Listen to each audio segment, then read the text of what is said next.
spoke it No, okay, yes, was rather interesting. but I was trying to just say it really fast so I could. Oops, I get it. did not. How But fast was you since trying to we say? are, Really my man, fast. trying to say Uh-huh. it really fast. That's all. I just wanted to say it My man, wilding out. really fast. Like, But why like you really gotta say it fast? like that? Like the most fast? Like I just want to get a measurement here. like all of the fast. Yo, did you guys There we go. see that? That, Huh? Did I see what? yeah, what are we seeing? Dang. You forgot, didn't you? Dang. You forgot, didn't you? Hey, yo, did y'all see that? Oh, dang. Dang. Wait. Yo, Key. Huh? Can I brain dance? Cause I need to see what happens in Do you there, know? man. Do you I know? need to see. I do know, but I need to see. I actually had a brain dance done to me. And they found I need to hear nothing. this. They found nothing wrong. They found nothing. Found Oh, nothing. brain dance. How did you have what? I had a what do you call it? Is it an MRI? No. Is it? The one with your brain? The one when they look in your head, yeah. Is that You a asked this? CAT scan? No, MRI? well, I mean, I Man, had a CAT it's one of scan, those so- scans. You have one of those MRI for the scans. brain? I think I had a I think it was an MRI. And So they ain't find but before you go for the MRI, you got to talk to the doctor. And the doctor, so she does this. Well, she was a woman for me. She did this thing where she told you 3 words, and she says, "Remember those words." And then she like asks you questions about yourself or whatever she asked. She asked you a bunch of questions. Yeah. And then at the end of the procedure, not the procedure, but the visit, she says, "What was those 3 words I gave you?" And then you got to give her the 3 words. And you couldn't recall them? I did remember nice. them. Yeah. And then after that, she was like, "Well, everything's checked out, everything's fine, but just in case, let's still go put you in the giant machine." I don't know. The thing is, it's loud. It's literally Oh, sounds no, like no. That's Oh, the MRI. machine. That's It's MRI. MRI. Because we had It to is. get one done for the baby as well. okay, yeah, it is. Yeah, like Viviana had to get one. The baby had to get it. Oh, Vivian. Like while the baby was still in the womb, she had to get one. Okay. Yeah. That thing is loud and obnoxious. very loud. Like a jackhammer very is loud. in your ear, dude. Yeah, it's it's very loud. obnoxious. And then they put this like stuff. I don't know if she got this, but they shot me with some kind of liquid that turns your brain a different color. I don't know. Well, no, because she was getting it from her belly, so it was a different thing. Yeah. Okay. No, So they put the dye in. yeah, it was a dye, exactly. But what they don't tell you is that dye gives you immediate sense of barf. Like soon as it hits your stream, you just want to throw up. You just immediately. It's the worst. It is the worst. My question, right? This is the question that I have, is because of like the way your brain works. Is it because that she told you the words specifically and you were actually paying attention that you actually remembered them? That is such a misconception, dude. It's not that I'm not paying attention. No. Okay, not that you're not paying attention, but the fact that she made you key in on them. All right, maybe Like, that you could. know when someone's talking and you're paying attention, you're having a conversation, you're involved, and then you have a conversation with someone else, you've already moved on from that conversation. Like some people, they can't recall that conversation because they didn't key in on it. It's just you could also be like, had a conversation about an anime, and then like boom, now you go talk to someone else about something completely different, and like a couple hours later, you're like, oh snap, I totally forgot everything that we spoke about in that conversation. I mean it's kind of the same. Even if you're like, yo, at 8 p.m. Remember at 8 p.m. you got to take out the trash. Exactly. Right? I'll be like, I bet, got you. It's like noon, but bet, I got you. 7:30, 8 p.m. come, I'm playing Lost Odyssey. I'm just like chilling, living my best life. You come in, yo, did you take out the trash? Oh, that's crazy. Yeah, That's I mean, crazy. that's like a normal occurrence. Yeah, exactly. So, so I don't know. Some things I do. Sometimes I remember stuff from way back when, and then sometimes I don't remember what happened this morning. So like, it's just random. Listen, you talk about that procedure. I'll tell you what, it doesn't top a spinal tap. A spinal tap. I forgot you had to get that done. have to get it done twice. My back hurt. And Lord have mercy. That was probably the worst experience of my life. It's not even cap. Like, you don't know like what's going on in your head until they mess with it. So they had this drain like spinal fluid like from my spine. Didn't even know there was specific spinal fluid. Yeah, spinal fluid. And because like your spine goes all the way up to damn near your brain, so they're taking fluid from that, and that's bringing your brain down in a position that it's not used to being in. And there isn't as much fluid keeping your brain in place. So if you move too fast, you sit up too fast, it's over for you. Crazy. Yeah, see? Like I've never had crippling migraine. Yeah, I've never had any of those crazy wild procedures. I've never had anything like that. Like a relatively healthy dude. I feel like my memory's pretty sound. I got a pretty good memory. I can remember a lot of useless information and a lot of important stuff too. But I'll say I've always been pretty good. I got a pretty good noggin up there. On the bright side, I've never broken a bone. Me either. There's that. Nor have I. Me either. Mm-hmm. Knock on wood. My bones are original, OEM, straight from the factory. Never damaged. Straight from the factory. OEM, bro. I heard it's pretty good though to break a bone. Like they grow back stronger. They mend back to be stronger. My oldest and my youngest have broken bones already. Dang, that's crazy. Because they live in life, right? I don't even want to imagine. Like you're literally snapping a bone, and you're like, oh my! You know what's best? You know what's the best about my oldest? Yeah, now what's up? The bones that he broke were both growth plates. What does that mean? So there's a possibility that like me, one of my legs is like a whole 1.5 centimeters longer than the other. Wow. Didn't even let me finish. That's crazy. That's natural, I was going to say. Now, his might be slightly unnatural because of the growth plate damage. And there may be a greater distance between his limbs or something like that. So we just got to keep an eye out for that. In his wrist and his ankle. Crazy. So I heard both my wrists like grappling and doing boxing and stuff, but I never broke anything or had like a significant fracture where I need to go get a cast or anything like that. Never. A cast, that's a fear of mine. I never had a cast. A fear. Yeah, I got bruised and battered and bloody, but I never actually broken anything. Yeah. And I don't see my mom them broke many a bones. Like literally right in front of me. I remember growing up, your mom would be in a cast. She's like, yo, what happened? I don't know, bro. Always in a cast. Always. There was one time, me and my younger brother always shared a room, and one time we both had twin beds. One time we put our beds together and was wrestling on them, just having fun. So my mom thought she was cool. She wanted to come in, be super mom, like, yo, let me throw a power bomb with somebody. She came in. All she did was just hop on the bed, and the two beds split, and then she came down on her leg. That's it. No more fun time. Straight to the hospital. No more fun time. Now we gotta go to the hospital. It's all bad. And guess what? Y'all in trouble for something y'all ain't even. I ain't do it. You know they was in trouble for something they didn't even do. I ain't do it. You very much did. She probably hit you with a reach response. Well, because y'all was playing on the bed. You're like, what? I would have never came in there if y'all wouldn't. I wouldn't have hurt myself if y'all didn't put the two beds together. Hey man, listen. It goes back to that conversation about responsibility and fault. That's all I'm saying. Oh my goodness. And on that note, I think we should get this thing started. Yeah. Yeah, let's run it. Yeah, I got something for you right before that. Ooh. Just give you a little pep. Okay, what is that?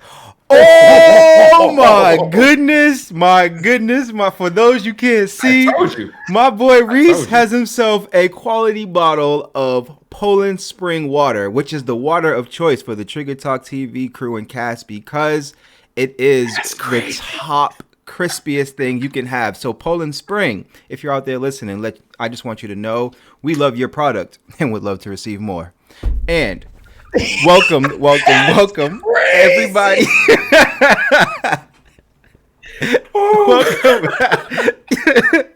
everybody to another episode of Trigger Talk TV, where we talk all things video games and video games related. I am your host, Key, of course, and I'm here with my two wonderful co-hosts, B. Hello. And Reese. What's going on? Oh, really? Why did you have to do that? Everything was going smooth. It was going great. I let out a phenomenal commercial, by the way, Poland Spring. And you're going to hit us with the delay. What's up? Listen, it's not my fault. What happened? I had no say in this Poland Spring.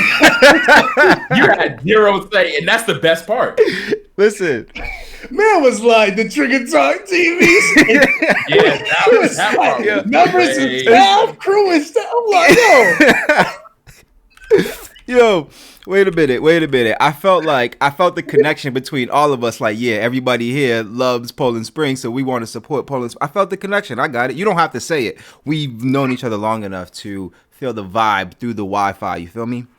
I got no beef with Poland Spring. Run it. Wi-Fi. Run it. I like run it. Just run it. You may have said something there, Key. You may have said something there. Feel the vibe through the Wi-Fi, man. Vibe through the Wi-Fi. That's How's y'all day great. been, man? It's been a long day. It's been a long day. It has been a long day.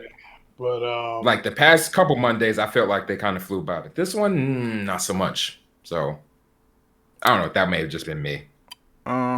I don't know. It's been fun. It's been swell. But I'll tell you one thing. What I've been doing all day long is playing that Cyberpunk BB. Cyberpunk. Crash Punk? That's what it's been doing for me. I think I actually saw that somewhere, or it was either I think I saw Cyber Crash, but they both sound really cool, honestly. Yeah, Cyber Crash. Crash Punk, Cyber Crash Punk. That sounds like a good band. Like a genre. That does. Like a genre. Crash Punk. Good. Hold up. Crash Punk. Yeah, we gotta copyright that now. Copyright it. Hey, Poland Spring, you'll send us some money so we can copyright that. Soon as that sponsorship hits. No, yeah, man. First impressions of Cyberpunk, man. The game. So I don't know. For me, I just want to get the negativity out the way first. Yes, there are glitches. So what we found out is during the ad campaign and all the hype and announcements and all the gameplay they showed us, they never showed us base model gameplay or footage on the PS4 base model and the Xbox One base model. Yeah, but nobody ever does that though, right? It's always PC. It's not always. It's just the companies who want to pull the wool over your eyes and lie to you that do that. Oh, okay. So most of the time it's PC. I mean, no. Look, some of them will say like PlayStation footage, or like the ones that you don't trust. They'll say actual gameplay footage, but you don't know if that's. Because you have, don't forget the Spider-Man fiasco when you had all I gotta say is the Spider-Man fiasco. Yeah, please. So like, yeah. Yeah, so this game, just to get that stuff out of the way, especially if you're playing it on a PS4 base or Xbox One base, it is glitchy. It's like the frame rates don't even hit 30 sometimes. Like it's bad from what I'm hearing. I'm playing it on my PS5, so it runs a lot better. I found out that on the PS5, they don't even have a quality rendering version. It's only the performance version, which is 60 frames per second. So it runs a lot smoother on the PS5 and the Xbox Series X. But yeah, so just to get that out of the way, it's glitchy. It crashes. Like, it has its moments where you're like, dude, I'm just going to turn it off for a while. It definitely has its moments. But it is one of the most ambitious, coolest games I have ever played, ever. That you cannot take away from this game at all. Yeah.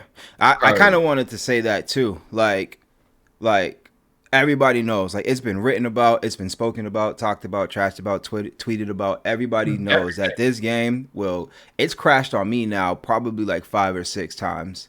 And Cody, who knows how many times it's crashed on him. Like, it's crashed a lot. I'm near 10 now. Yeah, so it's definitely buggy, definitely got a lot of issues with it. So I kind of wanted to not even like let everybody express themselves, tell them like the issues that you have. You let out your frustrations to the people, but like not really just beat a dead horse, because everybody knows that this game will crash. So like, what about the game specifically? How does everybody feel about the game specific? But if you want to let out the frustrations, go right ahead, because this game is definitely frustrating at times. Yeah, like I was on the same page. Like that's why I kind of wanted to just get the negative stuff that everyone already knows about out the way first. Like, yes, it crashes. It has some glitches. There's some weird bugs. Like everyone experiences their own bugs, their own glitches because they play the game differently or whatever. That aside, because we know that already. Everybody knows that. Exactly. But what you guys don't know, for the people who haven't played it is one of the coolest things I've ever played. Why? So, in terms of it being ambitious, I've never played a Fallout-like game. Like, it has a Fallout system kind of built in terms of the leveling, getting points to apply them to different attributes, and then those attributes open up skill trees. It's deep. Like, the leveling system is deep. Really deep. It's deep. And then, so that's that aspect of the game. Then there's like a Grand Theft Auto aspect of the game where it's kind of open world, obviously, and there's different groups and factions and all that stuff, and you can just go out, you can steal cars, you can do it, you can pretty much do whatever you want for the most part. There are some little hindrances, but you can pretty much run out and go do whatever you feel like doing at any point. But then it's also kind of like a campaign first-person shooter. Single player, linear, first-person. Single player, like the main story will carry you through this deep, engaging first-person shooter experience. And they like, for me playing it, it feels like they tried to blend a Fallout-like game from a Grand Theft Auto and a first-person shooter, so when I say first-person shooter, if you play Fallout, that's an RPG. It's not a first-person shooter. It is played in first person, but it's not twitchy. The graphics aren't that great. It's not. This plays like a really fast-paced shooter if you want to play that way. Like, you can play stealth, you can play whatever, but even when you're playing stealth, it feels like a well-polished FPS. It feels like a Call of Duty. It's fast. It's tight. The shooting is good. It's one of the coolest things I've ever played. It's crazy. They brought RPG elements to GTA, which is what I wish GTA had for a long time. I mean, GTA is fun in its own right, but how you play a character in that game versus how you play a character in a game like this vary wildly, obviously. Like, one of the first items that B mentioned was the progression system. As you level up and you complete missions and defeat enemies in the overworld, things like that, you level up, obviously. From the games I've played in the past, I've been so used to and stuck to a D&D-esque system. Like, and Fallout has it too. Strength, intellect, perception, all these other things. I'm so used to that system. This Cyberpunk system threw all that on its head. Like, you got to approach it very differently, where I'm only 15 hours in the game probably, and I'm already debating respecing. Usually when you play games like this, you are like, okay, I want to play my character this way, so I'm going to put points here and this, that, and another. You can't really do that here. You can, but you can't, I'll say. So yeah, I'm probably one. I don't know how B feels, but I'm probably one of the only person that hasn't. I don't feel the need to respec, because I built my character exactly how I've been playing the game from the beginning. Mind you, I'm not extremely far. I'm only I just hit level 17 doing this little side mission. Nice. Right behind you. But I built my character is running gun, shoot 'em up. I ain't got no time. I go in. This is the coolest thing about this game is that if you play like Elder Scrolls and things like that, like I was kind of talking to Cody about this, and he plays a glass cannon mage character in every Elder Scrolls games he always plays because he doesn't have to go into fray. He stays in back and he throws his magic spells and do stupid damage from back. Okay. Yeah, and do damage from. So as we were playing and as he was working out how he wanted to make his character, we realized that hacking in this game is kind of like being a mage. You're kind of throwing spells. You're staying in the back before you even get into a battle. You're doing all kind of dope stuff. You're messing with the environment. You're messing with the characters themselves, and that's kind of how you throw spells in a futuristic way. Whereas me, I don't got time for none of that. My hacking and intelligence, all of that is still 3. I've never touched that stuff. You're wild. So now that's why I brought up the whole respec thing, because like you said, casting from the back, it was my assumption that, okay, you would need technical ability and intelligence for that, which you do. However, there are elements in the other trees, cool, that will greatly assist in my ability to do this. So that's why I'm like, okay, this whole cool and body thing, I'm not in the fray. I don't need them. Psych. You need to actually look into what abilities, like, what is it called? Cold blood. I wasn't thinking about that in any way, shape, or form. Like, okay, this is a brawler ability. No, it helps me. It helps in both trees. Exactly. Right? And with I'm like, oh, great. I've been neglecting this for this long. This is how it threw that system on its head. With intellect, it helps with defense. I've never touched intellect, but now that I learned that intellect touches on defense, and not only so there's its attributes and then there's perks. So you have 5 attributes, and then within each attribute, there's between 1 and 3 perk trees. Perk trees. Yeah. Between each of them, there's 1 to 3 perk trees within each of them, so you can go in and you can really make your character how you want to play the game. Any way you want. Like me. So, yeah, go ahead. I just wanted to say that I go in, I hack the cameras because there's something called net runners, and they are like hidden mages. They would just burn you from you have no idea where they are, but as long as they can see you, you can get burned. They hit you with a burn magic. It's annoying. So the first thing I go in, I turn off every camera I can find, and I pop off with a grenade, going shooting. That's how I play. Now, every time.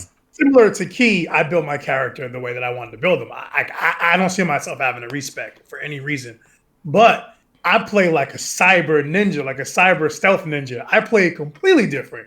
Like I use all my hacking stuff. Like I turn off the cameras and stuff, but I'm trying to play stealth.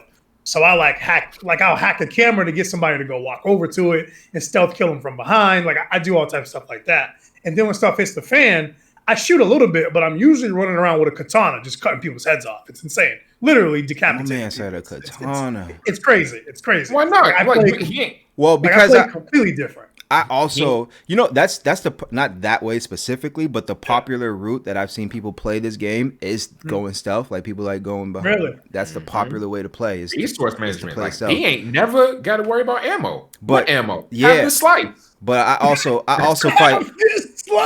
I also fight skullheads. So I fight skullheads too. You fight skullheads from afar. You fight skull. Well, yeah. I mean, you don't want to. You can't go close to a skullhead. A skullhead is a character with a red skull over their head, meaning you're basically under leveled. You can't fight them yet. But there's these little side missions. Like if you ever play like Spider-Man or something like that, there's like a crime happening in the alley or something like that. It's kind of like that, and I think stuff like this happens in GTA and stuff. But anyways, you can go do a little side mission, and some of these the side missions you don't know what it's gonna be like until you get there. Some are super easy, some are like immediate, and some are skull level. It's hard. Yeah. And so like no matter what it is, when I get there, I try and complete it, and I've gotten through most times.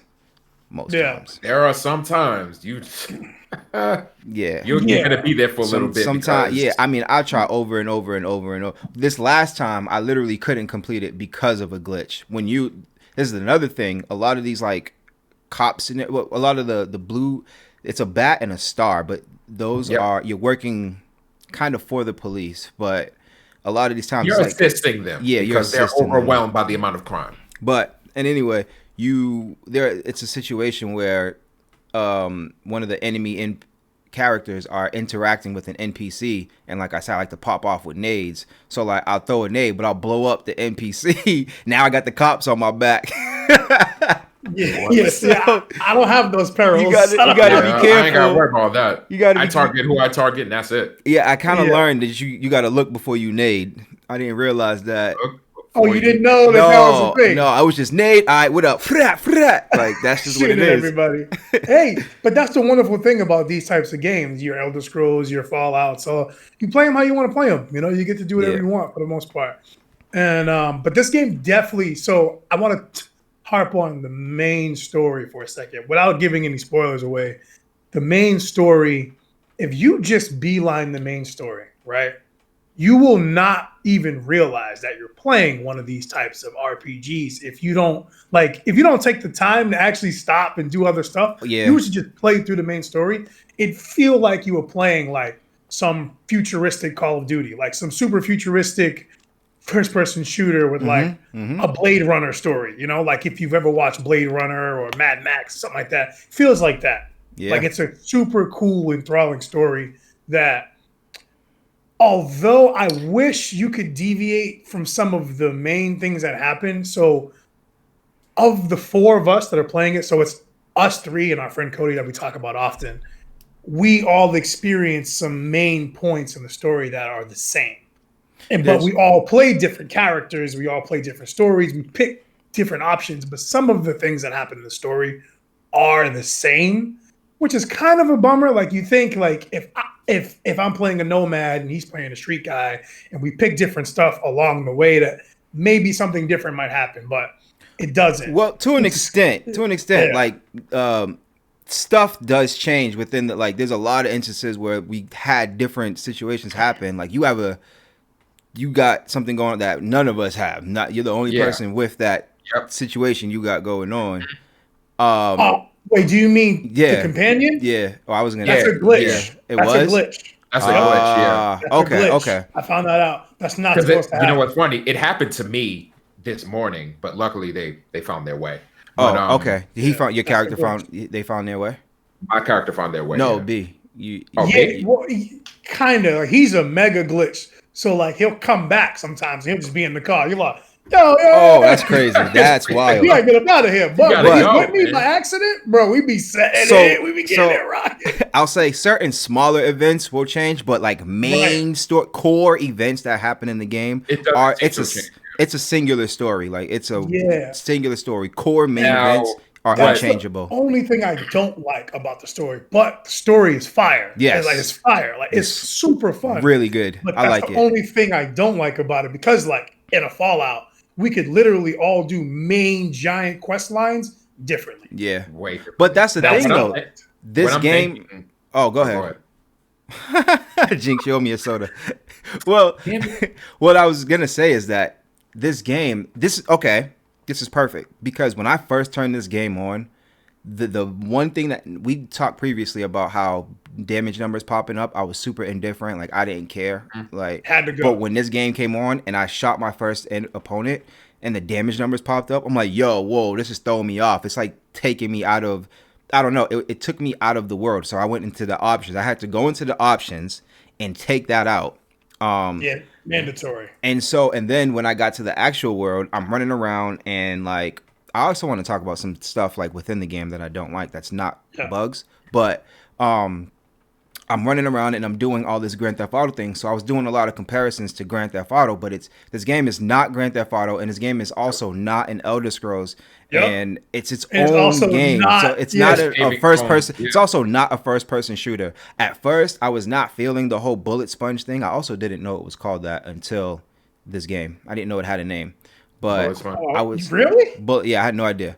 That's why I don't like Division. That's why I can't play Division. But see, Division is a little different. It's a lot slower than this game. Like this game is like this. I don't know. It's become to a point where like the bullet sponge isn't bad. I feel like I'm just like in a shoot. Like I don't know. It just feels right now. I guess in this game. Yeah, in this game. In this game it's great. Yeah, and it's kind of a bit more justified because some of the people like robots and they have gear, like they have cybernetics and stuff. So like it makes sense that you can shoot somebody in the head every time when they go. But when I first turned it on, I thought I was expecting it to be more like Elder Scrolls Oblivion, where I crack a dude twice, boom, boom, he's out. And if I hit him in the head with a headshot, I thought that was immediate death. Nah, that's just a crit. Which I would still wish would kind of be an immediate death, but I understand. Yeah, but sometimes even in Fallout, like if you VATS and you hit somebody in the head, they don't always die. They don't always. No, not immediately. Yeah. No. I mean, unless your gun's but strong it's enough, not. It wasn't bullet sponge to this effect. Like this game is way more bullet sponge than the Fallouts. So in terms of bullet sponginess, I would probably put Fallout last, and then this game, and then Division. Yeah, I can see that. Bullet spongy. But in terms of just how much damage an enemy can take. Yeah. But the speed of this game, I don't know. I'm at a point where it just feels right. Just like it feels fine. I have no issues with it. It's perfectly fine. No, it's wonderful. I still don't like damage numbers, so I turn those off. But I don't like that in 90% of games that aren't like turn-based RPGs or RPGs at like in some degree, or like I usually turn that off. Like I'm not a fan of that, especially like if I'm in like a super hyper realistic looking thing. I don't want damage numbers, bro. I can't.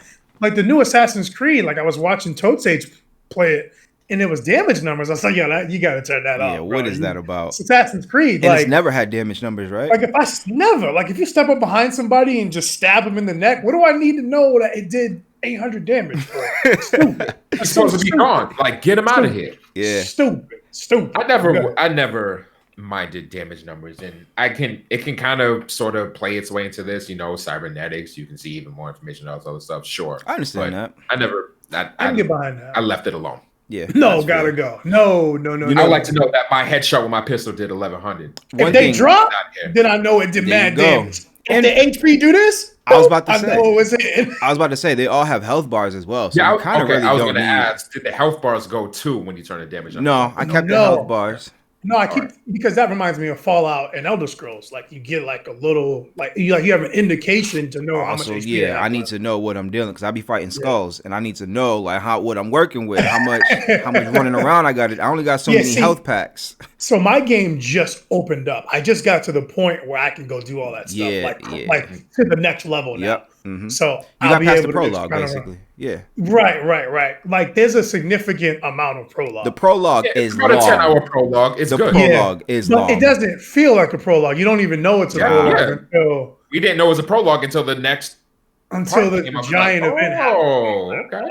Okay. Yeah. But even in that, you get a gist of what the game is. You get a strong, like 85% idea. Of what tutorial done right.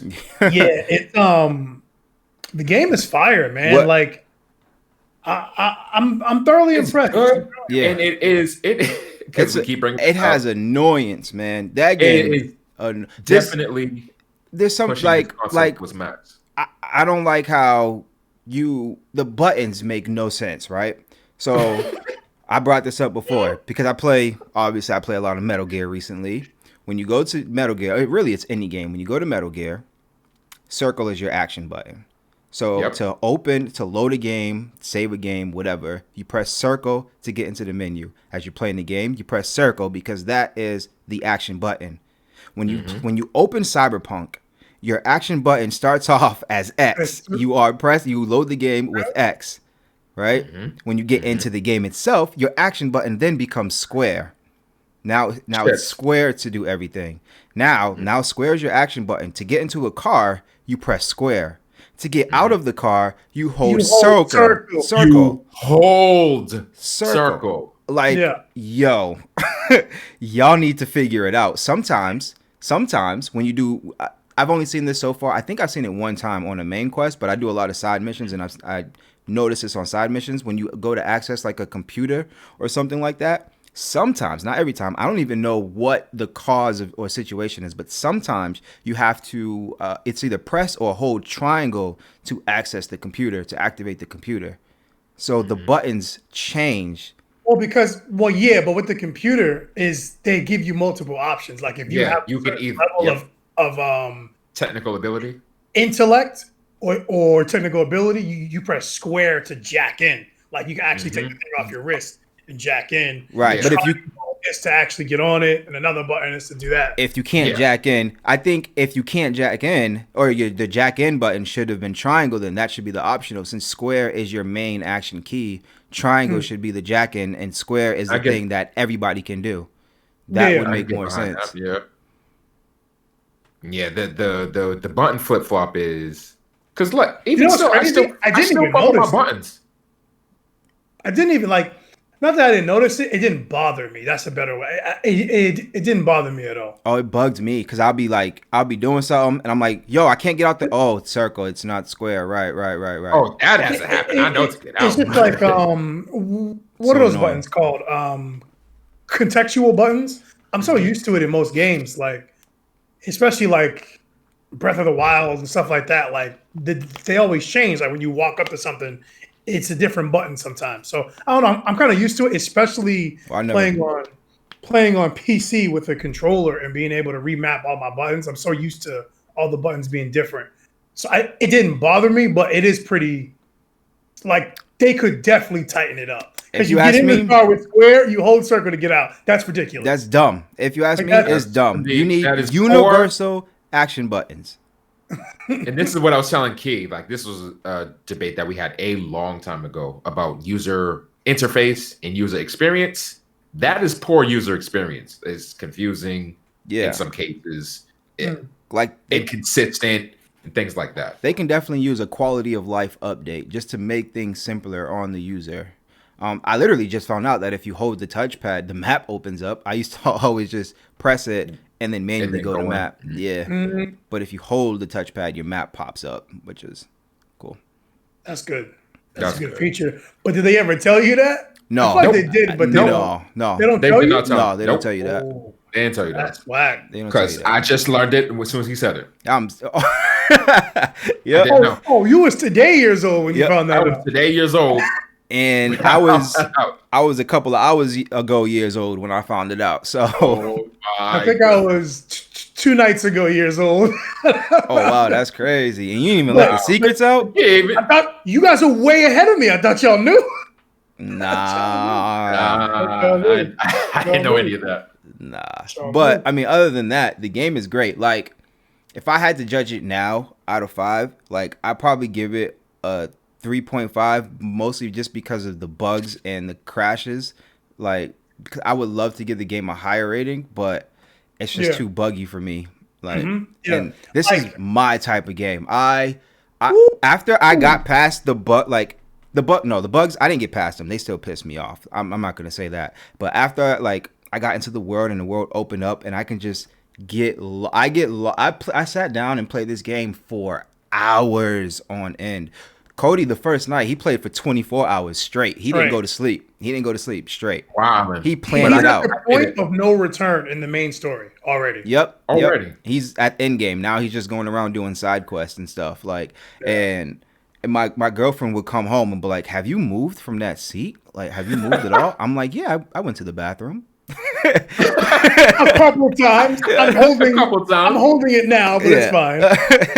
I am a little hungry too. If I haven't gotten up to eat. This is my type. I love Elder Scrolls. Like, I'm a diehard Elder Scrolls fan. Love Elder Scrolls, and this game fits within that category. So I absolutely love it. It's just as soon as the bugs are fixed and all of that stuff is dealt with, this will be like a phenomenal game.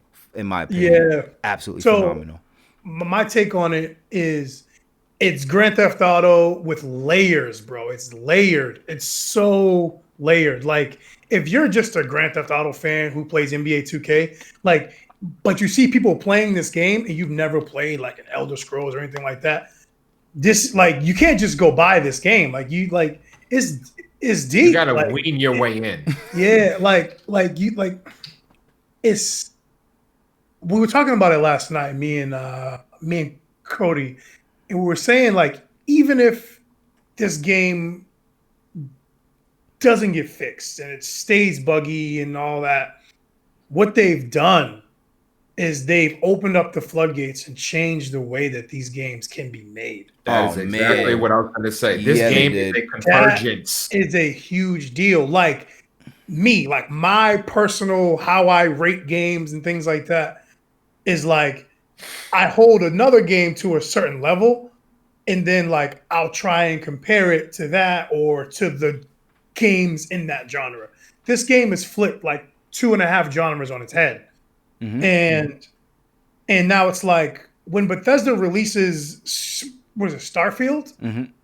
When they release Starfield, I'm like gonna give them a pass on that game. Like I'm gonna compare it, for what it is and whatever. But going forward, like the next Fallout or Elder Scrolls or new IP, they got it. They have to incorporate some of these elements, bro. Yeah. Like they got it. Like, it's crazy what they trying to do with it. Like you said, this game is a convergence. Like when we talk about this game, like we all have done, we have continuously brought up other games.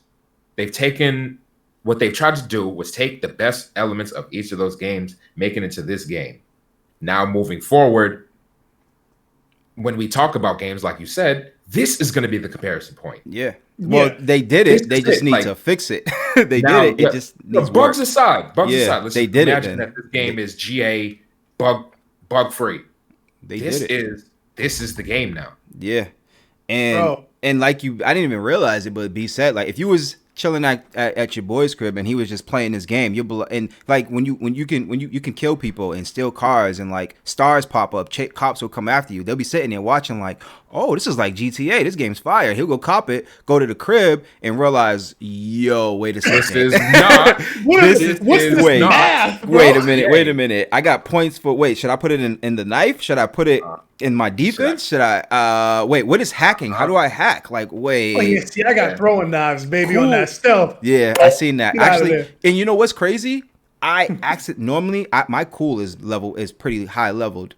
Yeah. Normally I go in and I go straight to what's it called? The one next to cool. Cold-blooded side. Cold-blooded. I go straight to the cold-blooded side. My cold-blooded side is looking crazy.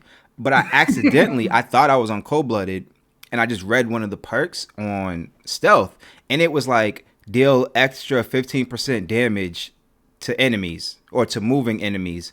Yeah. And I was like, whoa, wait a, I need that. Like, I could use that. They have universal perks within different perk trees, like that can help everything as a whole. And make you be like, dang, I shouldn't just be this. Yeah, I can dabble. I need to dabble. Yeah, because I'm definitely about to dabble. And I saw a couple of stealth perks. I'm like, all right, next couple level ups, I'm gonna hit up the stealth tree. I think there's one that's like you get an additional 30% damage to enemies that are unaware. So your pop off. Oh yeah. See you later. Yep, I saw that. It's you do extra 30% damage, critical hit damage to the headshots if you're not in battle. If you're yes, if you're out of battle. Yep. Bro, if you're out of I don't really be in battle all like that unless the game. I ain't even be in battle all like that. So listen. Yeah. So this is now you're bringing up my respec argument again because unlike some other games, there is a limit. There is a level cap and obviously a cap on how many perk points you can allocate.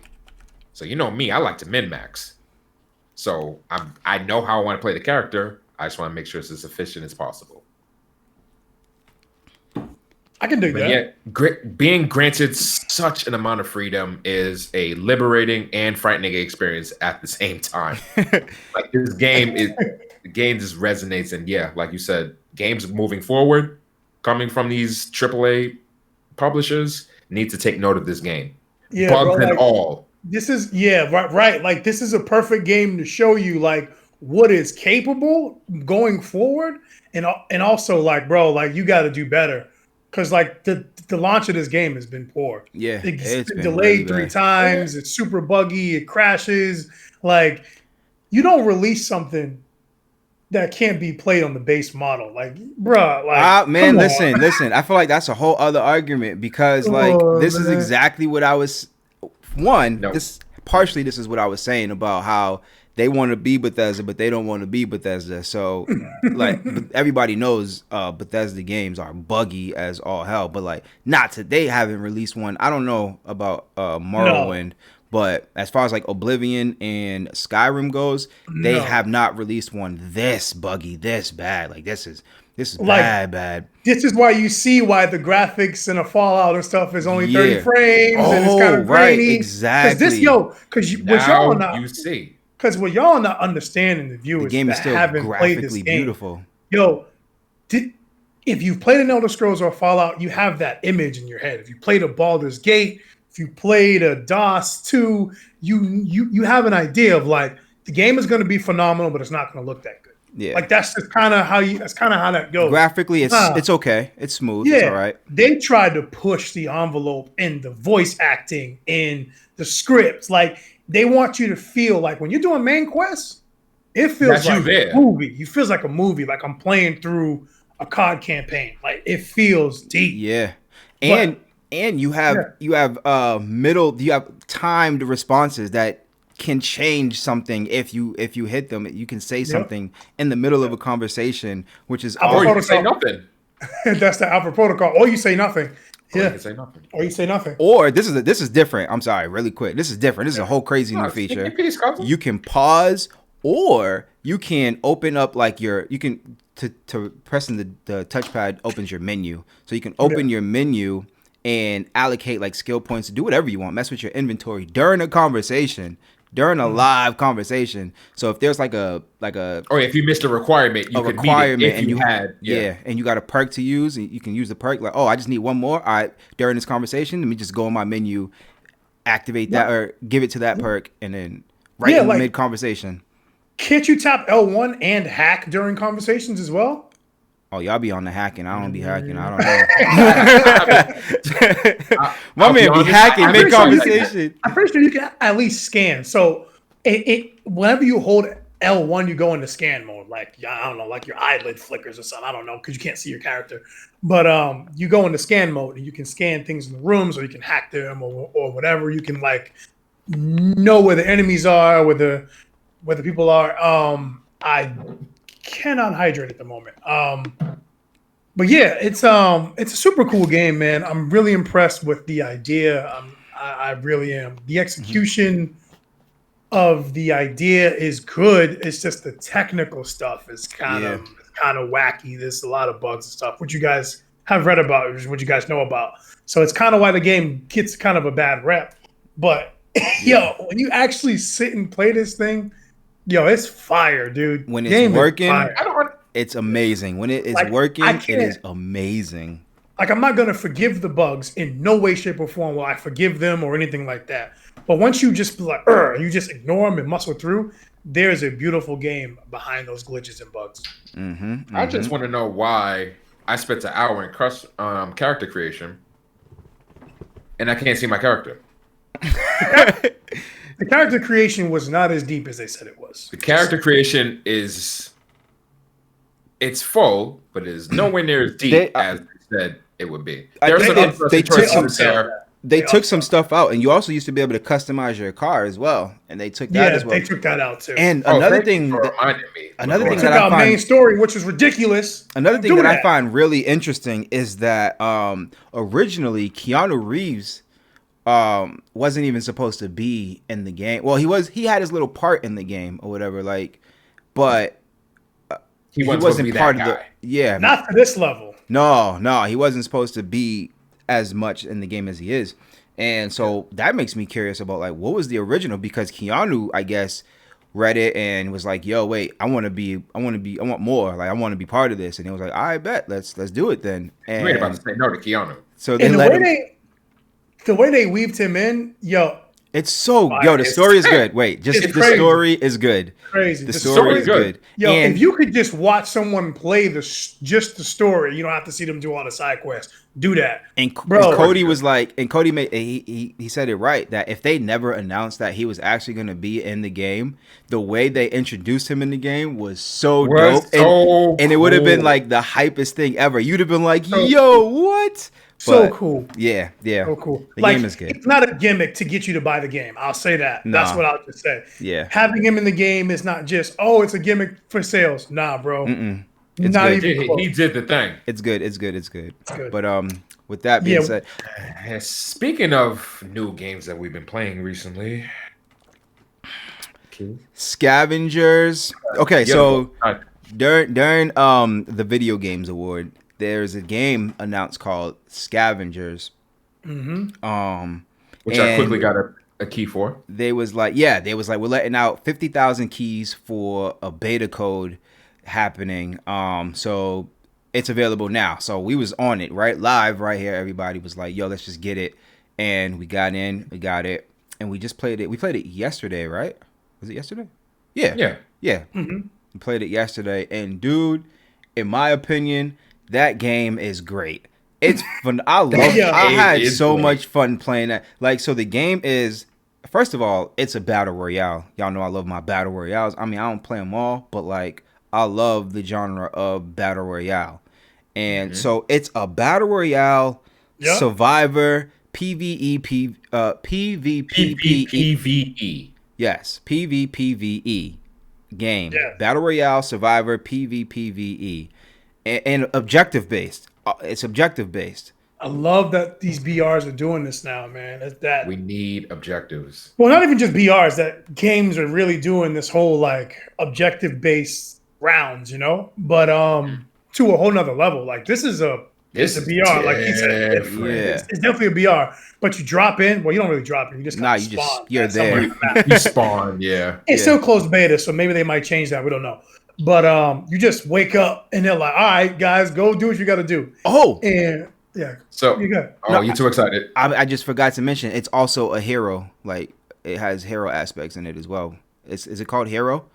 Yeah, like shooter. Yeah. It's like Valorant. Like you have you pick a character and the crafting is like what you can craft depends on that character. And your ability. In terms of like their and your ability. And your ability. And your ult. Yeah. So basically, like you said, you just wake up and there's snow everywhere.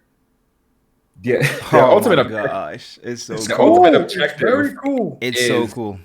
For you to go around and collect data from these points. Data, map. It's a giant map, BR map. You collect data.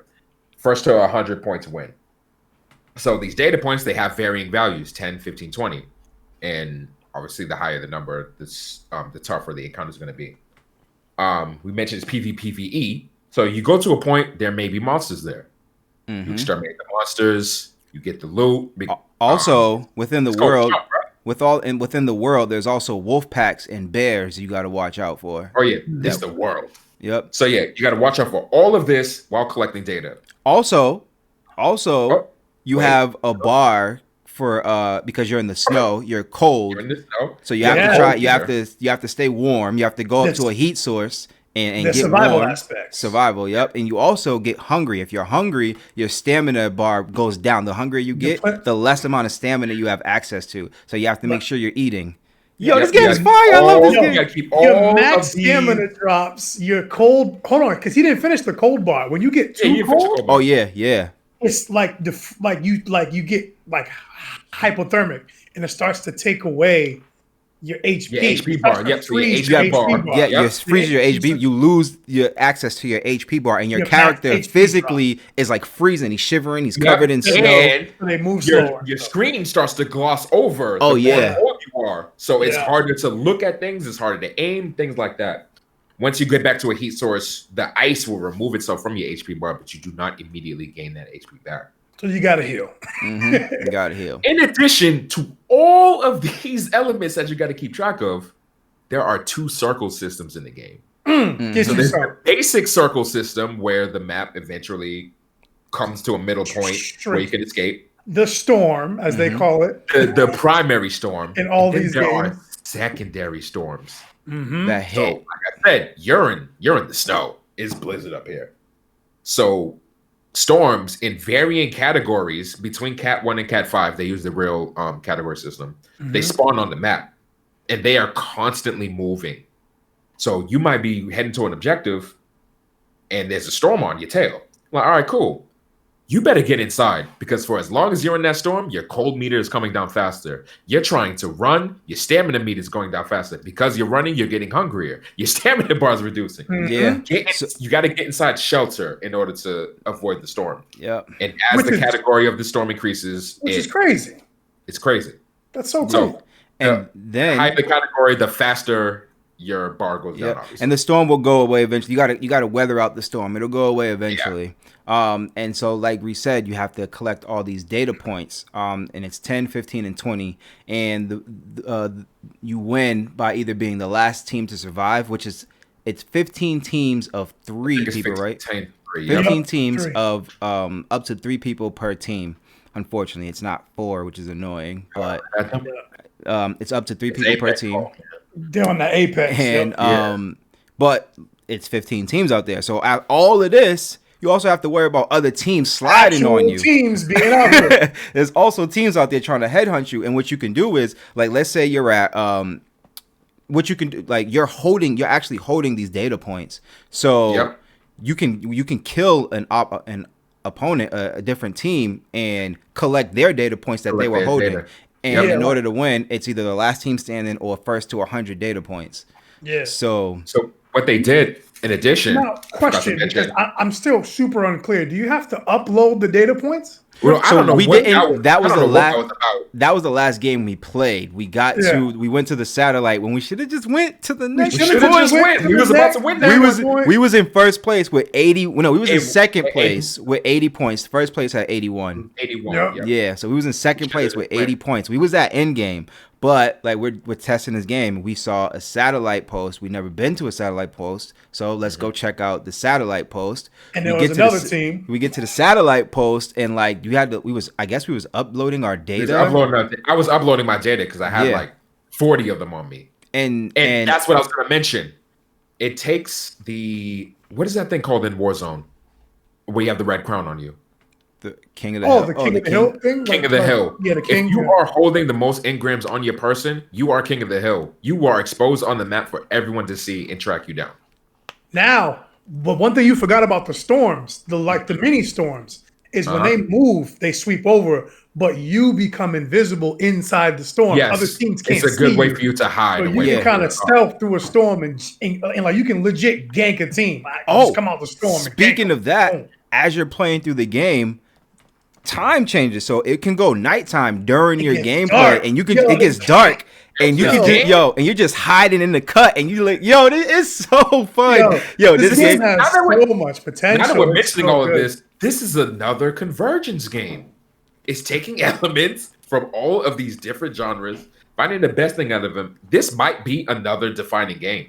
Yeah, And all these systems, the game in its current state, all these systems work together pretty well. it has a lot of potential. A lot. This game of has potential. a ton of potential. Like this, I like this game a lot. This is like I like BRs, but you got to give me some. You know what I mean? Like, yeah, give me some. Like Fallout's dope because of all the building.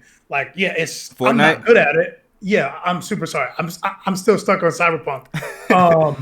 Fortnite is good because of the building and all that. Like, that's what sets it apart. That's what makes it so different and challenging.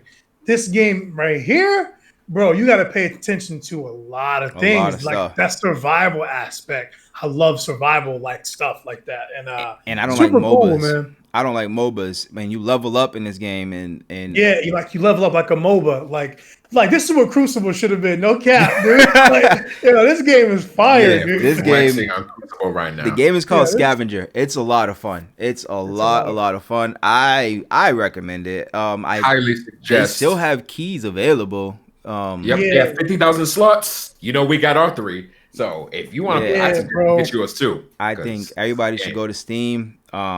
If you have PC, a capable PC, go check that game out because, in my opinion, it is a lot of fun. I don't know. I really enjoyed it. For those of us, our console friends, don't worry. It is coming out on console. Yeah. We on PC just got to iron it out for you guys to make sure you get the best experience Yeah, possible. speaking of iron it out, man, them shotguns. I just feel like them shotguns are kind of OD those right shotguns now. are ridiculous. Wow, I you feel only like get 2 they're- shots. You got to reload. Be cool. Yeah, because all you need is 2 shots to drop a body. Like, that's why. Like, Takes It's like a 3 or 4. shotgun. But if you want to man, That's Yo, another thing. you know what? That's another Yeah, thing go you ahead. can learn about the game too. you're only saying that because you're the only one to pick up a shotgun and started dropping people with it. Yeah, that's why. That's And why. the cool thing is like the game's like twitchy, so like you can like slide. So there's a slide button. Oh, and a roll. Like no, there's a roll button and a crouch button. But when you're sprinting and you can slide with the crouch button. Yeah. So you hit the crouch button to start a slide, and then you can still roll in any direction, like guns from back in the day. Ridiculous. Also, It's if you're going down a hill, you can just slide the entire hill. He'll just You can slide get Continuously slide, slide, the yeah. entire Yo, hill. The game is cool, man. The game is cool. There's a lot of cool stuff in this game, and it's functional. Like most of it works the way it's supposed to work. I haven't really experienced anything wrong with that. No. Like some of the enemies, like the environmental enemies, they glitch around a little bit. They kind of bounce around the screen sometimes, but other than that, the game is pretty solid, and it's fire, dude. This game is fun. I'm looking forward to it. I like this game a whole lot. It's out beta Steam right now. Plans to release it on PC and previous generation consoles, so PS4 and Xbox One. I mean, which means technically it's coming to us since PS5 is backwards compatible. So yeah, they just don't have a PS5. What is it called? Capable, compatible? No. What's the word I'm looking for? They have the PS4 version, but that we can play, but it's not something for PS5. It's not compatible. No, whatever. It's just not a PS5. It's not the PS5 game. I forget. Yeah. There's a word, and I'm gonna remember. I don't know what. It's not optimized for PS5. Optimized. There we go, baby. There we go. Not optimized for PS5. Yeah. But with that being said, the only reason we know about Scavengers is because of the Game Awards, the Video Game Awards. VGAs, baby. Was that an info dump? Oh, man, I that was my very first time ever seeing the Game Awards, so I found it was really cool. It's fire. Yeah, it's like the whole time. It's like, you ready? Nanomachines. It's like, yo, it's mad intel, mad information, information. But a lot of it is awesome information, like stuff that like. Okay, first of all, it was hosted by Jeff Keighley. Of course, Jeff Keighley. I never knew about this dude's existence, and now since started this podcast is Jeff. No, like I feel like I know about everything, like his kids, like his past life. Like all I know is Jeff Keighley now. Like this dude is literally everywhere in video games. It's ridiculous. And Sydney Goodman hosted the pre-show. Let's not disrespect. She was important. She hosted the pre-show and then was like a sub-host during this show. She like did cool stuff with the phones and stuff like that. Yeah. So then they had some crazy reveals. There was a lot, but there was a lot. We're only going to talk about a couple. And they opened the show with a banger. They just started off and hit you with Sephiroth being a character in Super Smash Bros. Ultimate. That's crazy. That's crazy. Super dope. For them, the Dark Empire does it again, right? They don't care about their communities. They don't care about nothing, but they will drop some hype. They always know how to get you in terms of hype. They have the resources. They have the characters. They clearly got the bread to just do whatever they feel like doing. And for them to bring over Cloud's Nemesis was very, very, very smart. Because Final Fantasy VII has so much hype right now because of the remake. It was just the smartest thing for them to do to reinvigorate Smash Brothers. Like, I haven't played Smash Brothers in many moons, but I'm gonna play Smash Brothers so I can play Sephiroth. I want to see what he's about. I want to see what kind of character he is, right? He's probably a slow, rangy type character, but I just want to touch. I want to touch. Yeah, he's definitely gonna be a Ganondorf. They did hit you with the spoiler. I didn't know Sephiroth had a transformation. He turned into some demigod or something like that. That's a spoiler. Games from '97. That's a spoiler. I know that is not a spoiler in any way, shape, or form. Final Fantasy VII Remake just came out. That game is new. It's a spoiler. Oh my! It's a spoiler. It's a remake. Nope. Are you being for real right now? Nope. Spoiler. Nope. Can I want the next one, please? What's the statute of limitations on spoilers for Key? Because I don't know. No. Like it came out in '97. Like it's fine. That's fair. You can tell stuff that happened that came out. But remake came out in just a couple months ago, so that's a spoiler. But what if that transformation is not in remake? What if what? I said, what if that transformation is not in remake? We don't know that yet. So until we know, spoiler. Oh, I'm done. Yo, I can't. Yo, B. I'm done. Yo, B, let's go. Let's go. I am not partaking in this.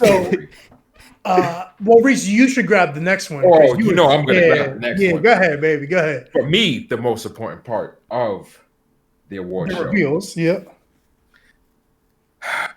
Perfect Dark. This is ridiculous. It's not even just Perfect Dark. It's the invention of a new type of studio.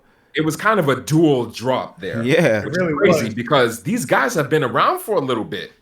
They've been around for almost 2 years now. The initiative, Microsoft's quote quadruple A quadruple A gaming studio. Now, what's a triple A studio? Oh my goodness! You know what's funny? You know what's really funny? Looking up this definition of a triple A studio, there are so many like different forums in other communities thing, like, yo, what exactly is a AAA studio? Now that Microsoft's over here touting their quadruple A studio. See, that's the thing. I just feel like there's no definition for there what is no exactly. solid definition. It's not what it's is like a slang term for like. It's for gaming studios. There's nothing. There's no. You can't define a AAA studio, but you know who the AAA studios are. Okay, so the quote formal definition of a AAA studio in the video game industry. Keep that in mind. Mm-hmm. Right. Well, it's a video game industry term. That's where it came from. It is an informal classification used for video games. Yes, informal. Produced and distributed by a quote mid-sized or major publisher, typically having higher development and marketing budgets. They got money. Studios that got money. So we've been having AAA publishing studios with bread. Yeah, we've been having AAA studios for years, and Microsoft's like, y'all are not cut of the same cloth, and it's like quadruple A. So they're like, Microsoft, no, we have the. Microsoft is like, yeah, these AAA companies, yeah, I keep their money under my bed. Like the money they use, I keep that under my bed. Like, so we're quadruple A. Can't believe the goal of this company is crazy. So they go quad A. Some IP that they purchased decades ago. They did decades ago. I didn't know that. I'm so glad they held on to it for this long. A long time ago. Yeah, I was actually upset when they bought because I'm like, great. Now Perfect Dark is going to be on 360. Yep. Killer Instinct and Perfect Dark. And Killer Instinct and all those others. And I'm like, oh, this isn't good. 20 years later, they proved me wrong. And I don't have a 64 right now to pop this game in. And I just have too much data on my cartridge to pop it to emulate it to try to bring me back to where I was. So me seeing when the video was playing and it swooped into that data dying sign on top of that building, I lost it. I wish we saw the video available so you could see how I reacted. I pushed all the way in my chair. I almost destroyed the wall behind me. We're watching it live. I'm sitting here looking flat like, what is this? What am I? Reese pushes back. He's like holding his face. I'm like, Reese, what is this game? Like, what is it? What is it? He's like, oh my god. I'm like, what is it? What is it? I'm like, bro, why are you like this? My childhood has manifested and matured, and it's going to be available to me again in a couple. I can't wait. Yeah, I'm doing as much research as I can on these guys. They're still hiring. They've been poaching people from Bungie, from Crystal Dynamics, the Tomb Raider series. For those who are unfamiliar, they have names in the studio. Yeah, this game. It's a super team, right? It's like it's a super band in a video game. It's like the Lakers of, you know what I mean? Like they trying to get as many all-stars on their team as possible. Now, I'll be honest. You obviously hear my excitement. I am also equally worried. This game is old. It has been around since the late 99s, early 2000s. You need to be able to strike an appropriate balance of how the game was then to respect its memory, while also making it modern at the same time. Yeah. Like, how do you strike that balance? And that they have an interview video up. Y'all can watch it on their website. That was one of their concerns also. Is like making sure that this game is the best it could be while still being Perfect Dark. Yeah. I knew it was Perfect Dark because of your reaction to the data sign or whatever it's called. Data sign. Because I was like, I don't know what this is. And then you was like, oh no, I was like, oh, that's Perfect Dark. Yep, you started saying it right after. I was like, oh, that's crazy. Yeah, man, I'm stoked for Perfect Dark because I'm one of those rare people. I think similar to Reese. I can't speak for him, but I liked Perfect Dark more than GoldenEye. And it's Same. crazy because Perfect Dark was a placeholder for GoldenEye. Like GoldenEye wasn't ready. It was one of the throwbacks of the week was Perfect Dark, and one of them was GoldenEye. Mm-hmm. And when we did the episode for Perfect Dark, I found out that was Rare's way of like trying to work out all the kinks for GoldenEye. Like it was like a placeholder. They had to release it first. Mm-hmm. I never knew that. So for them to bring back this game, it kind of solidifies the game as more than a placeholder, you know, like more than a placeholder for GoldenEye. Like people understand and respect, like put some respect on Perfect Dark's name. Like, yo, Perfect Dark was doing stuff that these games weren't doing yet. Like, it's like a placeholder. Right. Like you turn like your regular SMG, you can turn it into a turret. Like, what is that? Like the laptop gun. Oh yeah, the laptop gun. Chuck it. Now it's a turret. Yeah. So CMP 150, auto tracking. The dragon, you run out of ammo, you toss it on the ground, it's a landmine. Yo, they were doing crazy things with the game. The fact that I even remember all of that is a testament of how good the game was. It was a huge drop for them to just be like, yo, a quadruple studio, and we're bringing back Perfect Dark. Well done, Microsoft. Again. Again. Okay. And you know it's going to be on Game Pass. This time, again. You know it's going to be on Game Pass. And you know that. You know that. You know that. What we got next? Because I will talk about that all day, and you know I will. Crimson Desert. I thought Crimson Desert was a cool little thing. I'm not huge on MMOs, but this thing looks like I'm playing Shadow of Mordor, but an MMO. It's crazy. Developed by Black Desert Online developers, Pearl Abyss, and this it looks like there's a game. What was that like first? It looks like Assassin's Creed. Looked like what Shadow was that of Mordor first to me. MMO that we played way back in the day? That was like it was Vindictus. Yeah.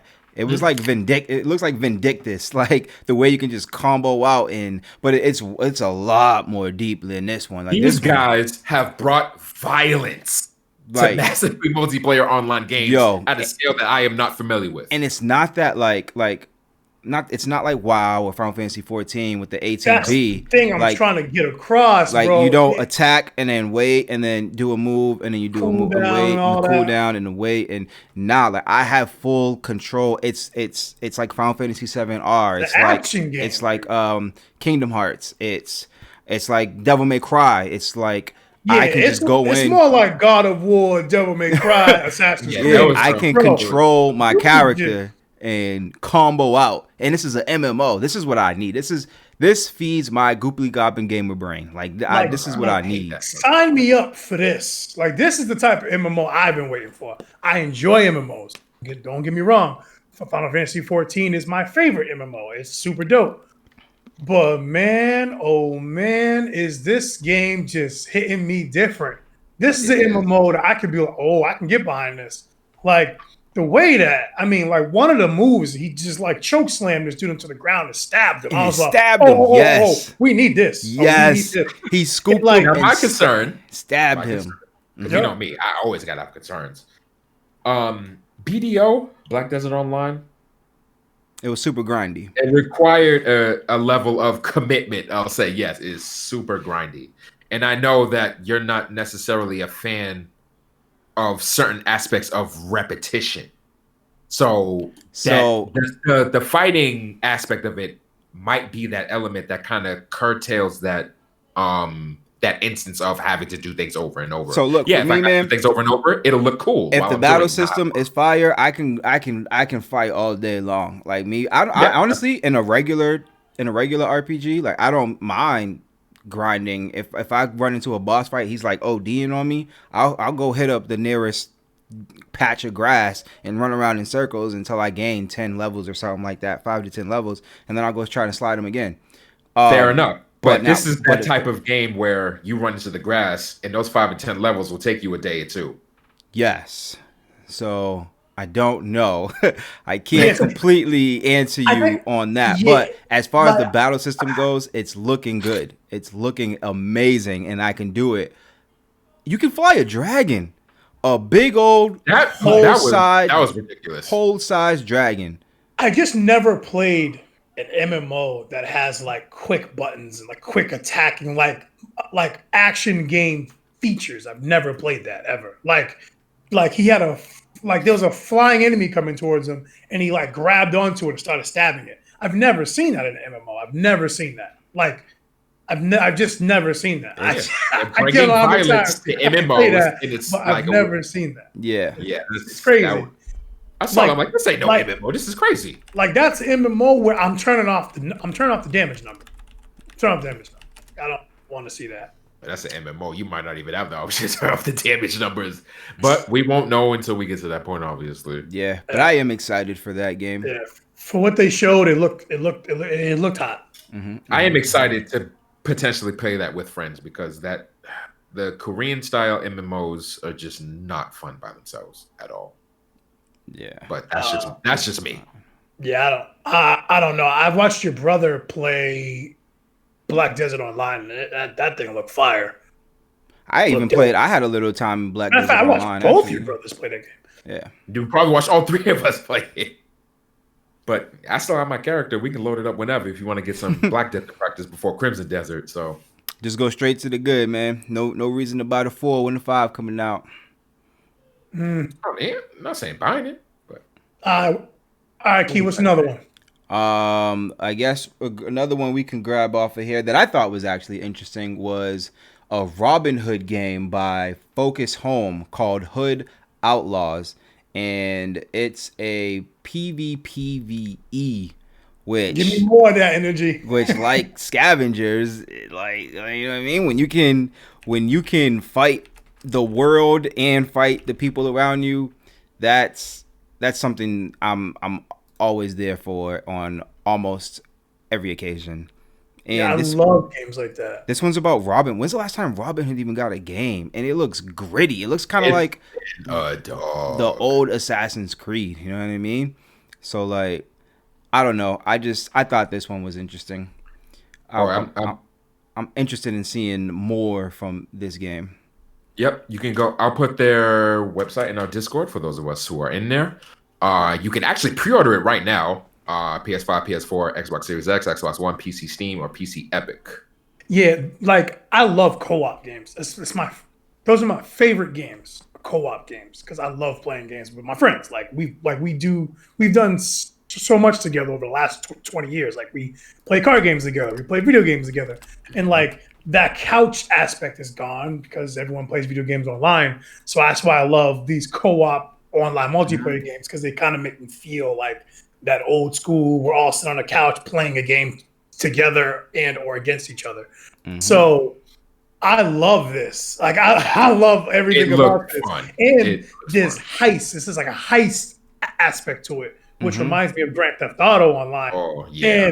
And Grand Theft Auto Online heist is some of the coolest online gameplay I've ever played ever in my life. Too good.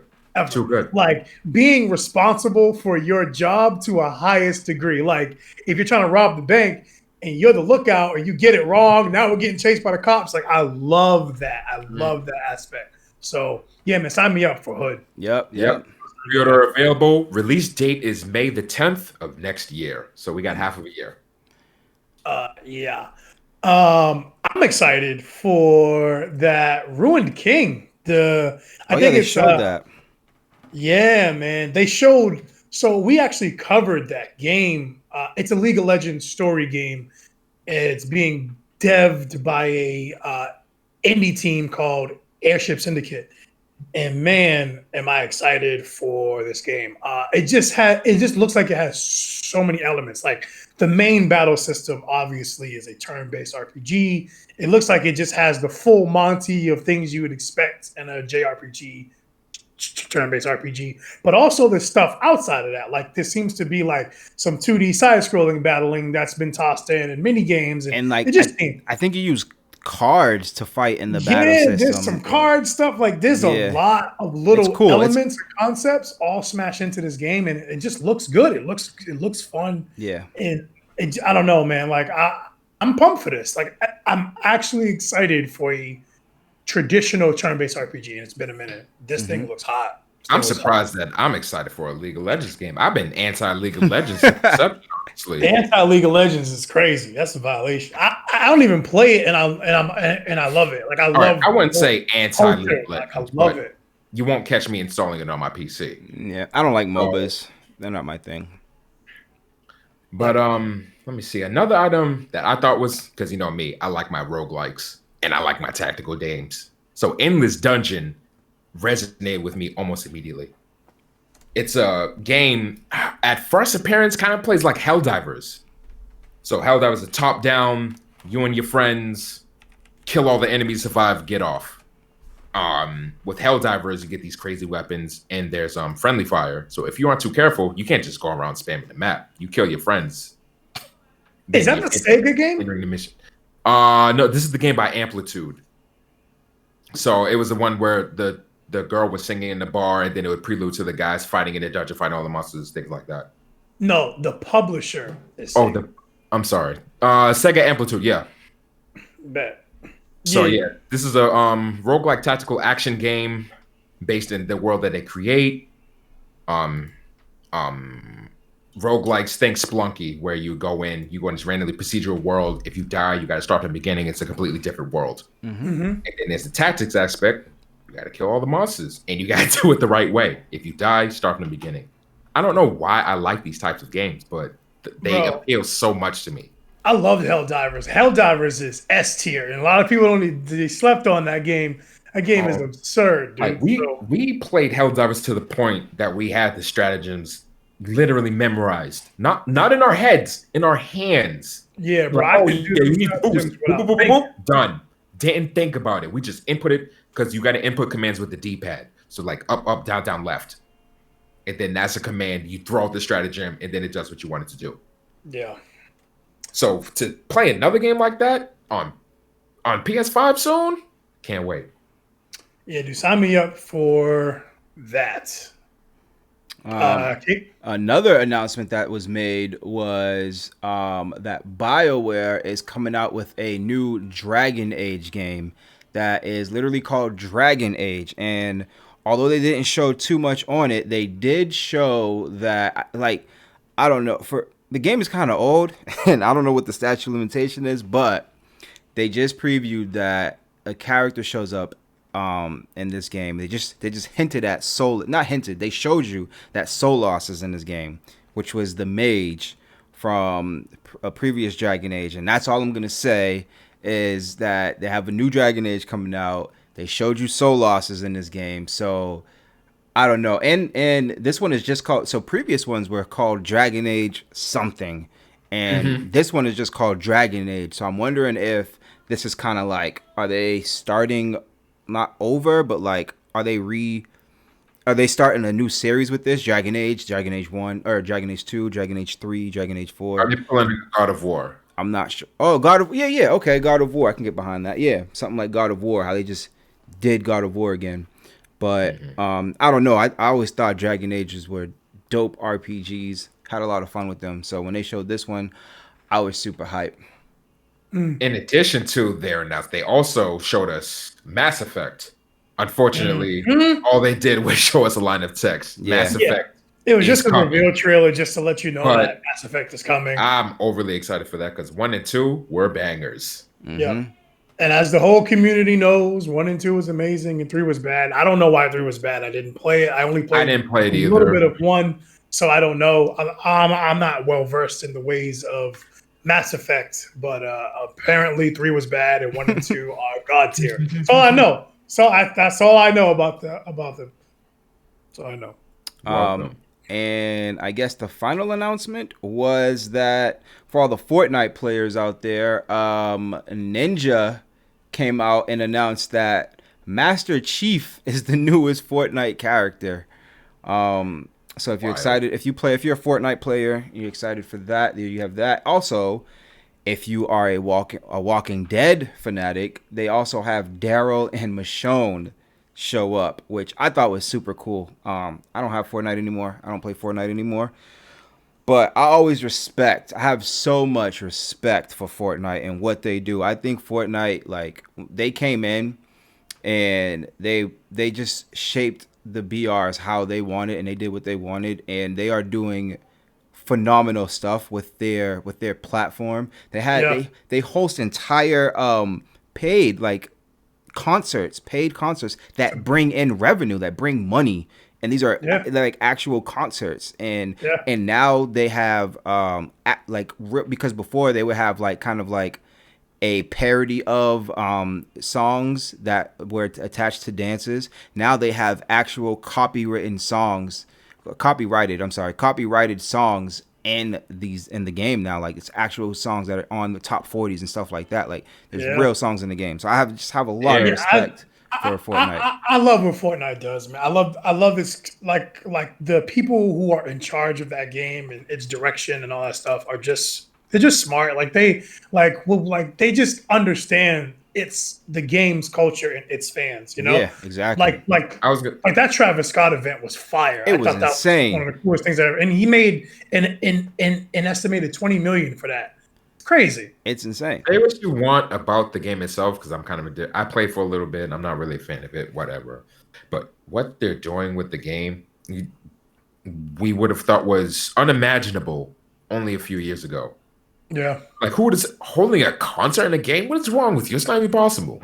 Yeah. They proved me wrong. And now there are other people out there thinking like, if they can do this in the game, what else can we do?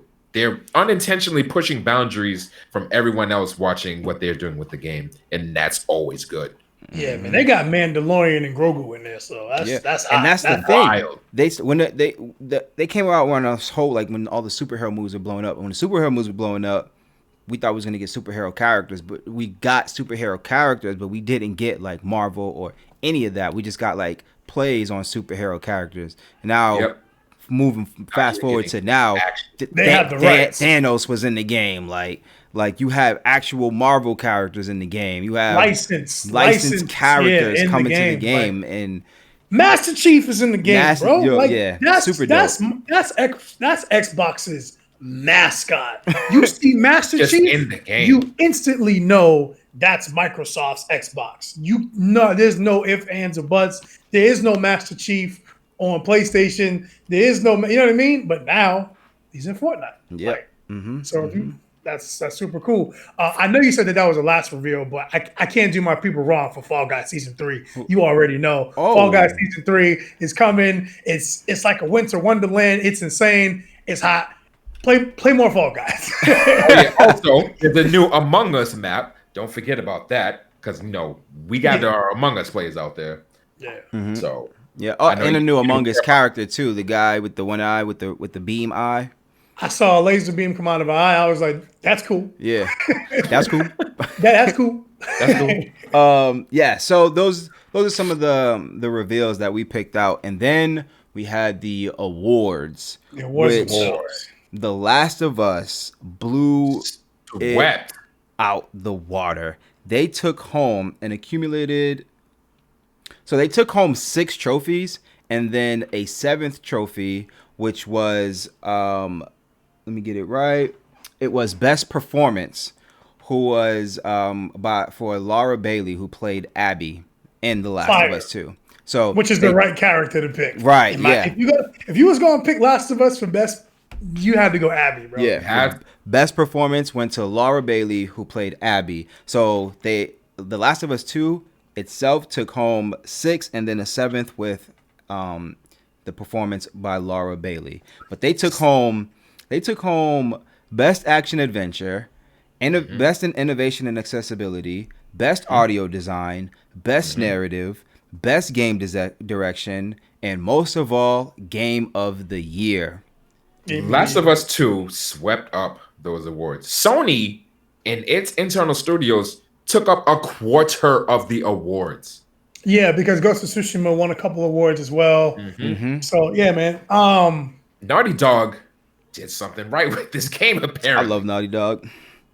Like, dude, like Naughty Dog, they just make narrative bangers. Like, they make movies. Like the Uncharted series, the Last of Us series. They just make narrative bangers. I did want to note, like I was telling you guys earlier, that there was a common theme, like there usually is each year, that they have these awards. That there's usually like a group of 5 to 8 games that are always in the big award nominations. And this year it was The Last of Us 2, Final Fantasy 7R, Hades. Shout out to the indie studios. You already know Hades, Ghost of Tsushima, and there was another one. I can't think of it off the top of my head. But I want to say Animal Crossing, but I don't think so because that definitely Animal Crossing had it had its little show. Animal Crossing was there, but those other games definitely showed they was in the nominees a lot, especially for like the bigger overarching awards like Game of the Year, Game Director, like RPGs. Of course, that's a genre, so you're only going to see those. But for the big overarching anyone can win awards, it was like the same 5 to 6 games over and over. Just to say that these games were special. Like, I know we harp on Final Fantasy 7R because the stuff that we wanted in it, but the game's fire. And Final Fantasy 7R took home Best RPG for the year of 2020, as well as Best Score in Music. Which I'm sure Reese will appreciate. I get it, and I don't get it. Like, I like the video game music.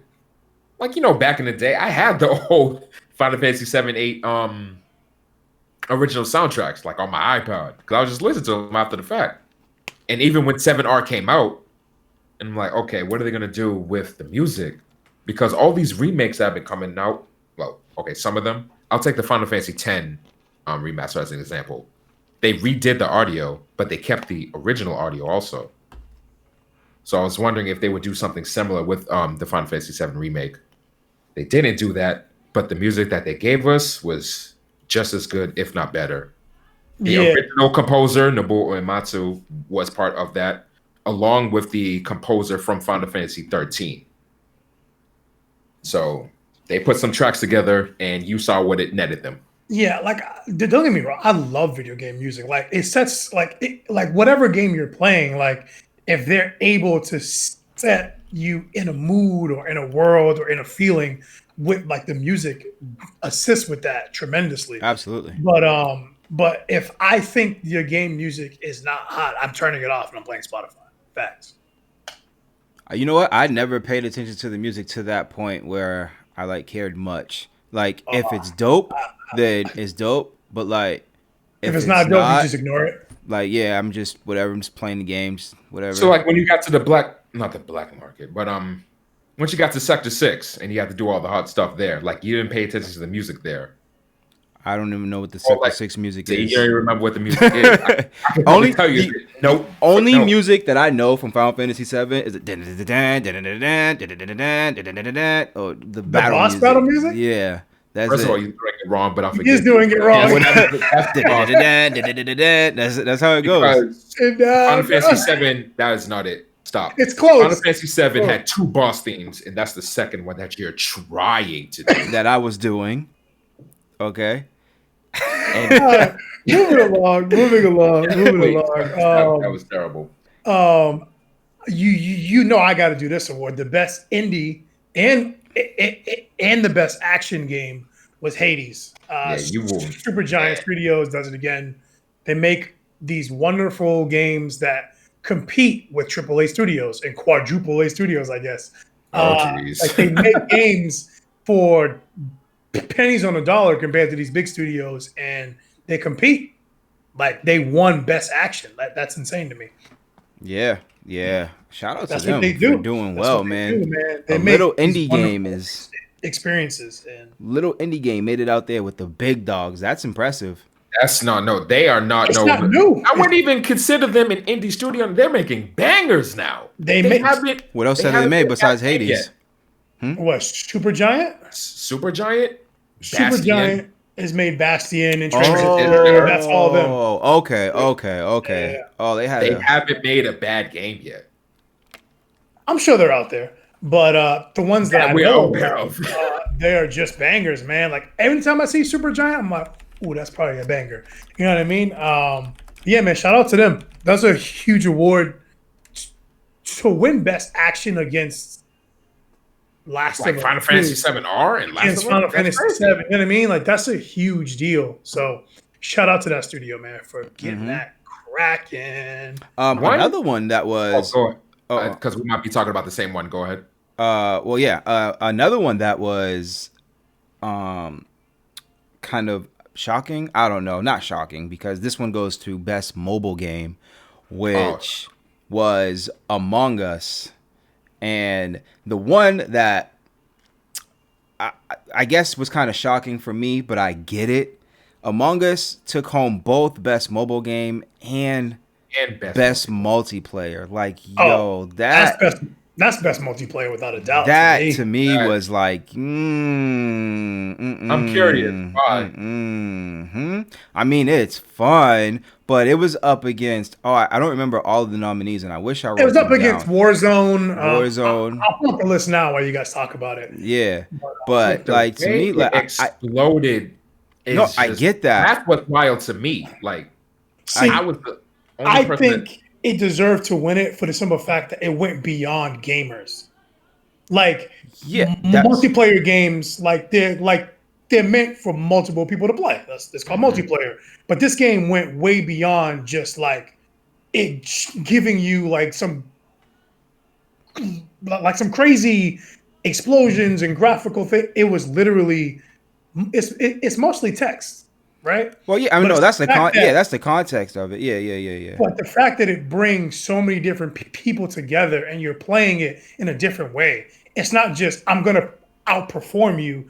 It's I'm trying to outthink you in terms of just strat and conversation. Yeah. That is the coolest. I've never played a game like this. Yeah. There's never been a game I've ever played like this game. I mean, hey, if you want to give it one of the most innovative, like I'll take that for sure. You can have that, but that's multiplayer. Dang, multiplayer. It just don't fit. It don't sit right with me. It don't sit right with me. It's a lot of fun. I find like a lot of people can play it fine, but to give that game best multiplayer, I get it. I understand. I even say I'll go as far as to respecting it, but do I accept it? Absolutely not. Nah. That's a shame. I'm all in, dude. Argue with the millions and millions of concurrent players, not people who have downloaded and kept it on their phone. Concurrent players. Yeah, it's crazy. No, it's fine. Look, when it comes to stuff like this, like I don't really care. Like if you're successful, but I don't like your product, like congratulations to your success, but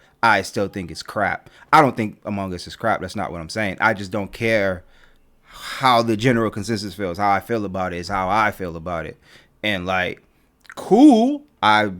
You won best multiplayer. I just don't think you deserve that. But I guess you deserve that. My question is, why do you think it don't deserve? That's my question. In your opinion, no, it's fun. I just don't think it's the best multiplayer. That's why. Like, I just don't. It's fun. Everybody can play it, cool. But I just don't think it is the best one. That's why it won best of the year, and I don't think it is the best of the year. As far as multiplayer game of the year, I'd have to see. Let me. You got it. What are the nominees again? Probably Warzone. Warzone, Among Us, Fall Guys, and I can't see the last one. Hold on, give me 1 second. Fall Guys and Valorant. Yeah, out of those, I'd probably go Warzone. Absolutely, yeah, 100%. I get it. Yeah, I get it. I get it. What I was gonna say was a surprising entry for me as to one that won most anticipated game. If you don't mind pulling up that list. Elden Ring. Honestly, I keep forgetting about the game. I'm not going to lie to you, which is strange because it's being made by one of my more favorite developers, From Software. Interestingly, one of its writers is George R.R. Martin. So the story is going to be rather interesting. But it was really surprising to see that game just pop up out of nowhere. Like we was saying earlier, a lot of the awards had a lot of the same entrants in it. So we're like, okay, then you can estimate which one would get that award. Elden Ring wasn't a part of that usual band. So for it to just snatch away one of the awards real quick, I thought it was interesting. Yeah. Hey, well, a lot of people know about it. It's most anticipated. So it seems as though a lot of people know about the game. Oh yeah, it's two forces. I don't know why I be using this word so much. Converging. You have From Software with their Soul series. They clearly know how to make those games. You have George R.R. Martin writing some of the most popular books out right now, and had one of the most popular series on television. But like, what could go wrong? For warning, the publisher is Bandai Namco.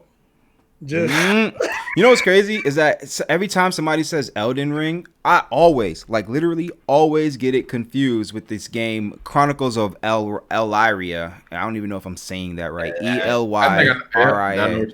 Yep. It's a MMO, some Kickstarter MMO where you like, it's supposed to be like super hyper realistic, where you like can age and die, and like you got to get a job and like kill animals and stuff. Well, not kill animals. Don't come for me, Peter. But it's like, like you're just like, you know, hyper realistic. That's why I always get that one confused with. I get it. But yeah, man, that was a lot, and that was what was that like 30-40% of everything we just covered. There's a lot more information. Yeah, a whole lot through. So I believe the video should still be up on their website right now if you want to review, see anything that we may have talked about or may have even missed, to give us your opinion on what you think deserved what and why. Yeah, the event as a whole was just fire, man.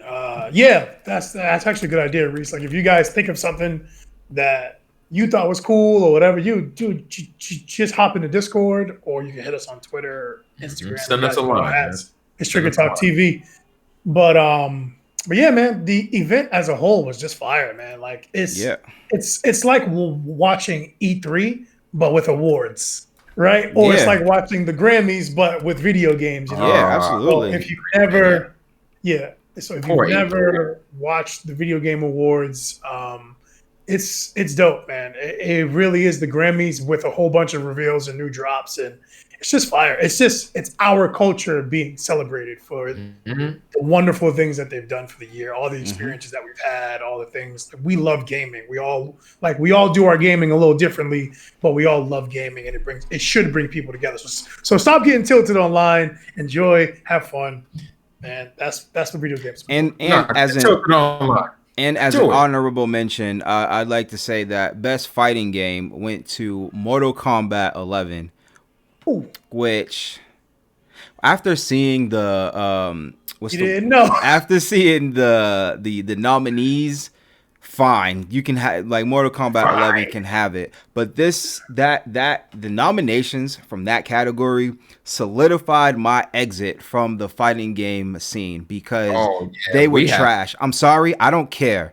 They were trash, and this is another reason why I say casuals destroyed fighting games and is bad for gaming, or the way devs try to cater to casuals absolutely destroyed what is going on in the fighting game genre, because the selections were bad.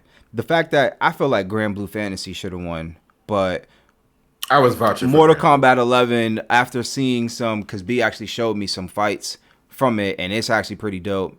I also showed you two of the best players in the world. That was Sonic Fox. Right? You know, that's what I mean? Sonic Fox. Well, I need to see it at its tippity top to see where, you know what I'm saying, what's the best of it, because it is actually dope. But I mean, you had One Punch Man, and like oh boy, I thought that was the only like poop game in the thing was One Punch Man. I didn't see. Like I didn't know. So we watched it early because I didn't even know I didn't even know he had a game. We went and watched it, and it's bad. It's bad. Let's just say it's bad. No, interesting game. That's all I'm saying. No, it's bad. I had to hit key earlier too as to where exactly Mortal Kombat came from, because you didn't think Mortal Kombat had combos. Mortal Kombat. That's crazy to me. I thought you just spam punch. Pop. I sent that because I was like, he don't know. Like, I hipped him to Injustice some and Mortal Kombat. At first, I was looking way back. At first, I was rash and I was clowning like, "Yo, really? Y'all chose Mortal Kombat where you just spam trip? Can't do that. I was like, really? That Mortal Kombat 3 video in the Discord. Mortal Kombat.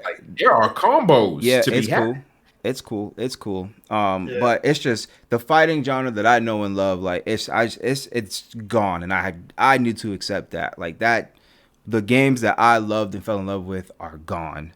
That's how I feel. But also, I think it's because of it's a yearly award. Like, so there's probably like if you go watch Evo, like they released like so let's say there's a fighting game that's out, and it was released in 2014, but it's that game. They just keep playing it every year. Yeah, it's not like other genres where like there's a new Call of Duty every year. But we're not gonna get a new one. Like to the point where Guilty Gear is done. This is the Guilty Gear Strive is that's the last Guilty Gear coming out. Like moving forward, like it's cool to go, but like I love retros, but I would like some new games, some new IPs, and moving forward, auto combo is basically a standard now as far as fighting games go. Like all the newest all the newest fighting games that come out had some form of auto combo installed within them. It's not even an option; like it is part of the game. Bro, it's bad. Like fighting games have dropped. Like people don't buy them. Just, so they have to find ways to, what I mean, because they used to be AAAs. They're not anymore. But there was a moment where they still kept trying to peddle them as if people were buying them at that high of a clip, and that's not the case. People don't buy them. It's crazy. I tell you what, if Street Fighter 6 has auto combos in it, I'm not buying it. Oh my goodness, I couldn't even imagine. And that was my pick. That was my pick for fighting game of the year, obviously. Oh yeah, Street Fighter 5. That was the last one. A little bit of bias, but Street Fighter 5 Champion Edition was. Yeah, Street Fighter 5. But I'd actually prefer. I'm not a Capcom representative, so I guess anything. But I don't see them installing an auto combo. I don't think so either. That would obliterate its fan base. Like absolutely. Yeah, I don't see that happening whatsoever. Yeah. Street Fighter is king, man. It's the gold standard for me, and I mean for a lot of people, like it's always the main event at Evo for a reason. It's Street Fighter. It's super technical. It's super difficult to play. I hope they don't go the wrong way with that. That would break my heart. Nope. That's crazy. Yeah. Have at least one difficult game on the market, and that has to be it. But well, with that being said, I think it is time for everybody's favorite segment, and that is B's Throwback of the Week. Yeah, I heard this in a minute. Hold up.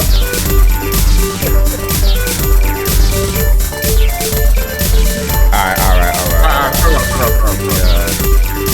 Let me get rid of this. Let me get rid of this. I was trying to raise the roof. Okay, bet. You didn't see the faces he was making. I did not. Unfortunately, I did not because I had to get my notes together. Okay, so boom, here we go.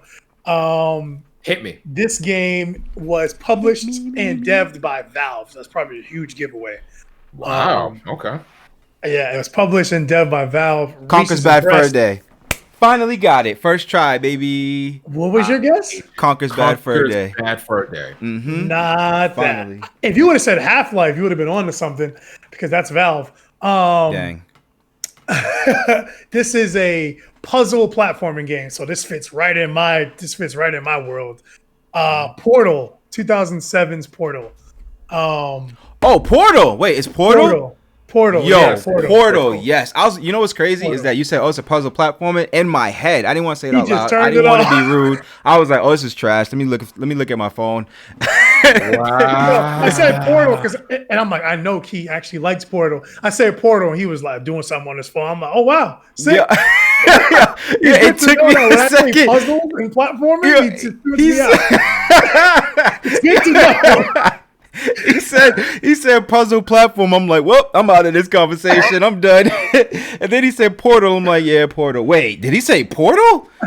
That's crazy. Portal? My man brain did a double take. Yo, Portal is fire, dude. Portal is such a good game. I love Portal. Is absurd. It's big brain. That's a big brain game, dude. Very much. And if you ain't on your stuff, yo, that robot, all she does is just talk mad trash. Gladys, which she actually won. She won the award that Abby's character won. She won that award way back in the day. Really? For that character, for Gladys, yeah. Best performance went to Gladys. It was the best performance and best voice actor, something along those lines. Yeah. And it went to Gladys, which is voiced by Ellen McLean. if you don't know, if you've never played Portal, go play Portal 1. Don't start on 2. Go play Portal 1 and play through and listen to Gladys give you that work. Dude, she Boy. is such a trash. She talks so much trash. Hey, you gotta do what you gotta do to get cake. This is why I got. That's why I got callous now. Like I don't have. I got all the trash talk from her, so I'm just built up. What you say to me don't matter no more. She done destroyed me down to my littlest. Yeah, dude. This game, it came out on PC first, I believe, and then it got ported to consoles. Yeah. Man, bro. Yeah, puzzle platforming at its best.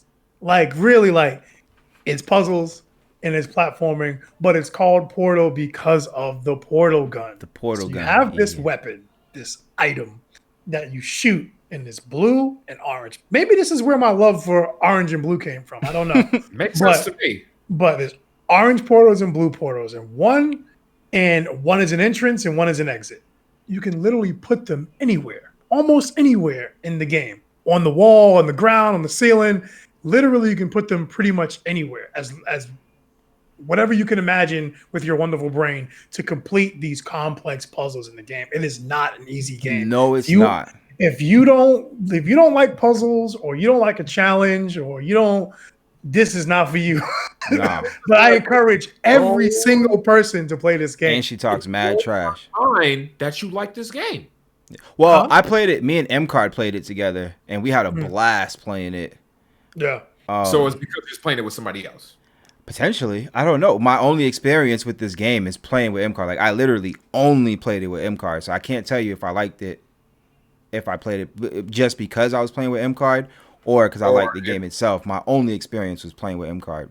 Right. But it was fun. Like, we had mad fun playing it. It was a blast. Yeah, it is. Man, it really tests your thinking. It really does. A shout out to Milady for gifting a sub. Yeah, it really tests your mind and how you can use these different planes to complete these puzzles with this portal weapon. It is just, it's like the game's. I'm not gonna spoil the game if you're gonna play it. It is super old, but you are required to do these tests. You're required to complete these tests in order to get cake. What cake is, I will not spoil, but the rest of the game I will spoil. You have to complete these tests to get cake, and you are literally using this weapon to complete the tests. So basically, you are a test subject. You are Shell. That's the name of your character. You are Shell, and you are required to complete these puzzles so you can receive cake. And it's all about the game mechanic. It really incorporates like realistic gravity and physics and things of that nature to help you test your brain to complete these conundrums that they put in front of you. I've had nothing but fun with these games. There's a 1 and a 2. Just 2 is multiplayer, right? Or is 1 multiplayer too? 2 was multiplayer. I don't think the first one was multiplayer. Yeah. So then it's just 2 that was multiplayer. Yeah. Yeah, man, this is a super fun game that you can play by yourself. You can play it like you have someone watch you play it, or if you have 2, you play with a friend and literally just blow your brain out. Dude, you will get so frustrated playing this game because you just got to figure out these stupid. You know what's crazy is that like when I play RPGs, I don't want to deal with the stupid puzzles. Like every RPG, you have the stupid puzzles that you gotta go and you gotta deal with the stupidness of like trying to figure out how to get the stupid rock into the stupid. You gotta stop saying stupid about puzzles, right? you gotta put the stupid rock on the stupid puzzle in the stupid hole to press the button. Whatever. I hate those parts. But then this entire game, like literally the entire game, is a puzzle. But it's fun and I enjoy it, and I don't know why. Because okay, I just want to say really quick that one of our Discord members and someone that frequents our chat is in the chat right now, KJ2294, and I was talking about a rock and putting it in a hole, and we're both playing Lost Odyssey right now, and that was like one of the stupid puzzles that got into the way of progression of the story. You got to figure out where to push this stupid rock, and but puzzles. Keith, it just what? Is it stupid? It's stupid. It's stupid. You're like, yo, battle system, boom, random. I personally like random battles, like when you're running around, it's just so like you're running around, battle, boom, you trying to get where you gotta go. I don't know, gotta figure it out. Boom, boom, trying to figure it out. Oh, I finally figured out where to go. Yes, puzzle. Push this pillar over to this section, match up the green with the green. Bro, why? Yes. I just figured out the main character's brother backstabbed their mom back in '84. Like, tell me more of that. I'm trying to figure out what's going on. Like, why? Oh, yeah. Don't ever play Breath of the Wild. You gotta slice it up. Chocolate cake on chocolate cake. You gotta slice it, man. Dude, you gotta get some puzzles in there. No, I'm slicing it. I'm slicing it. The battle system. That's the slice up. That's what I'm saying. Just more battle system. Battle system. Just give me more. That's the base. You can't have. Oh, you're right. And then character customization, like attributes and stuff like that. Give me some points to divvy up somewhere. Boom. Battle system, point divvy, story, set. I'm good. That's what I need. You don't have any filling. You don't have filling. Puzzles are filling's too sweet. I don't need it. I don't need it. Your cake is weird, and I don't want any part of it. Did you experience Portal, Reese? Did you experience Portal? It's been so long. That was the first Steam game I had on my old account. Shout out to KJ2294 for the sub. Thank you. Always gifting subs. Always showing love. I can't tell you how many hours I put in or any of that because I don't have access to it anymore. And Portal? Yeah. But yeah. You beat it? No. No. So Portal was acclaimed as one of the most original games of 2007, despite it being short and having a limited story. Yeah, it's super short. It's like 10 hours or something like that, right? The first one is even shorter than the second one. Yep. Yeah. So it was for me then. It was between that and a game for PS3 called Echo Chrome. I think B, you should remember this game. Echo Chrome was hot. So I don't think I know Echo Chrome. See, so like games like that, I love Echo Chrome. Oh, you're gonna hate stuff. I love those games. I never heard of Echo Chrome. Chrome is a game based on perspective. So there's this path, you're walking on it. Let's say it's a 90-degree angle. My man said I'm walking, so I'm just playing the game. I'm just walking. Oh yeah. Oh, there is zero action. There's no combat system. There's none of that. And literally, you're just like. It is pretty much a stick figure for the most part is what you look like. The point is to get to the point. Right. So you have to literally move the world to alter the perspective to get you to said point. There may be a gap on the path. So what you can do is move that pillar in between that path. You don't see it, so it doesn't exist. So you can walk that path and then complete. Or you can angle it upwards to create a new path so you can get to the top. It's crazy, dude. It's one of the coolest experiences. Like, so it was those two games for me. That's I put way more time in. Jessica Lee, thank you for the sub. Appreciate you. Thank you. Oh, it's getting competition here. I love brain teasers ever since I was a kid. Like my grandmother was the one that put me on. Like she made me like she used to make us play memory and match and all that stuff, and then it just became an addiction. Like I love to test my brain. I love that feeling of being confused and figuring it out. I love that feeling. So I love games that test my will, my might of the brain, of the mental. I love that. Yep. Even to this day, I'm Portal, Intelligent Cube, those types of games get me going. Dude. They really fire up the juices. So when these big blockbuster games incorporate that type of stuff, I'm like, yes. But that's probably why I love indies so much, because there's a lot of that in indies.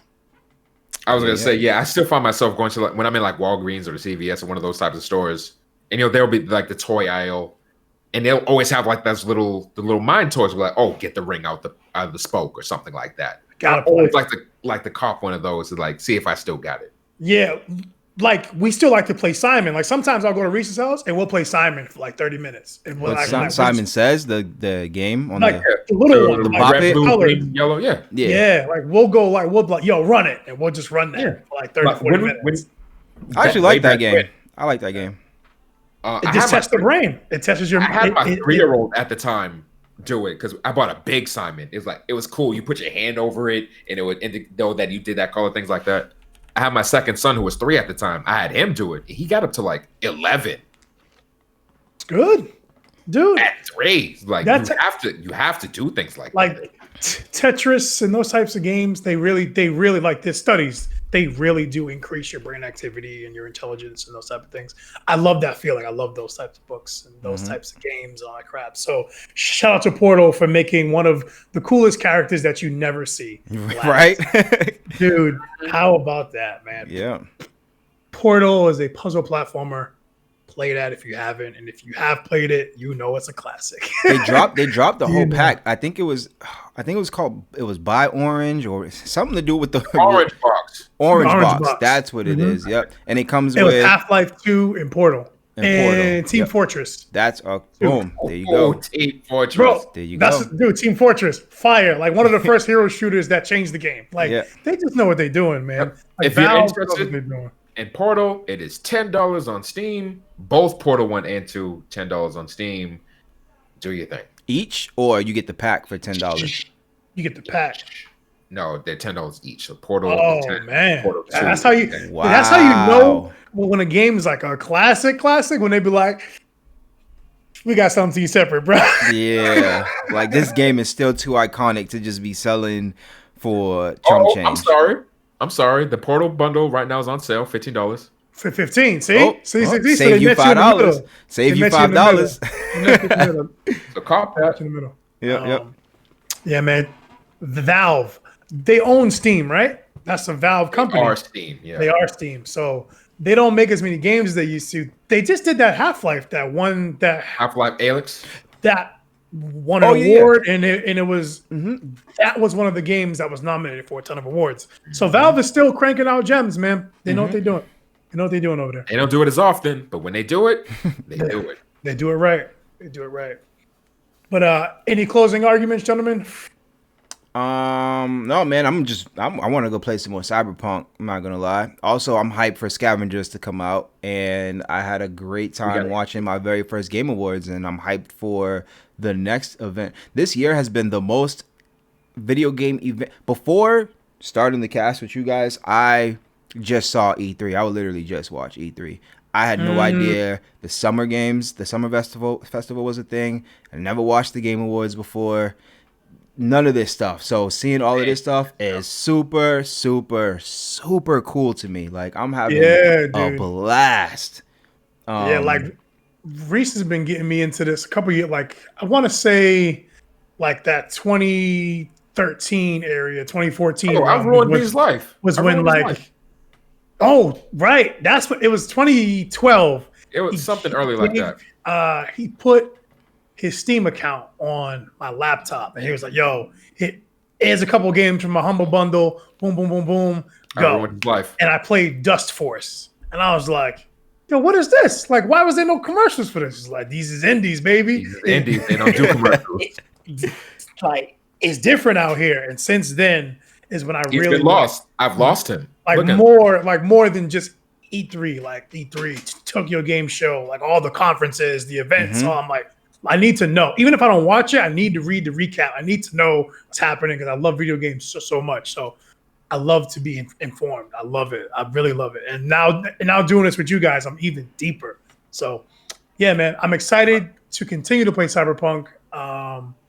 Perfect Dark, Crimson Desert, and maybe Hood will probably be my favorite 3 reveals. And the fact that Hades beat those big games in Best Action, run it, dude. Crazy, that's dope for them. Dope for them. What about you, Reese? I'm about to go fluff my resume so I could apply for a job at the Initiative. So I can get all the back end information on Perfect Dark and give it to you people. But well, you ain't getting it now. There goes that. You officially just blacklisted yourself with that. I don't even know what you're talking about. Anything I just said wasn't even me. And with that, the game was a game that I played a long time ago. I can't wait. Like that's literally on my frontal cortex right now. Nothing else is replacing that. That's only all. Reese That's on my frontal cortex. Yo, That's please help me. Like, when was the last time you heard me talk about Armored Core 6? I don't even care about that game anymore. Perfect. Let's go. Let's go. Hey, and Reese, that is why you are my puzzle game buddy, because you said frontal cortex. That is why right there. You are my puzzle game friend. That's on my frontal cortex. Well, what's on my frontal cortex is to close this out so I can play some more Cyberpunk. So let's do it. Let's do it.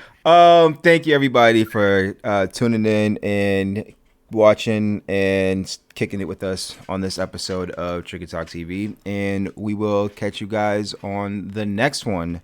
This has been another episode of Trigger Talk TV. Trigger Talk TV. Trigger Talk TV.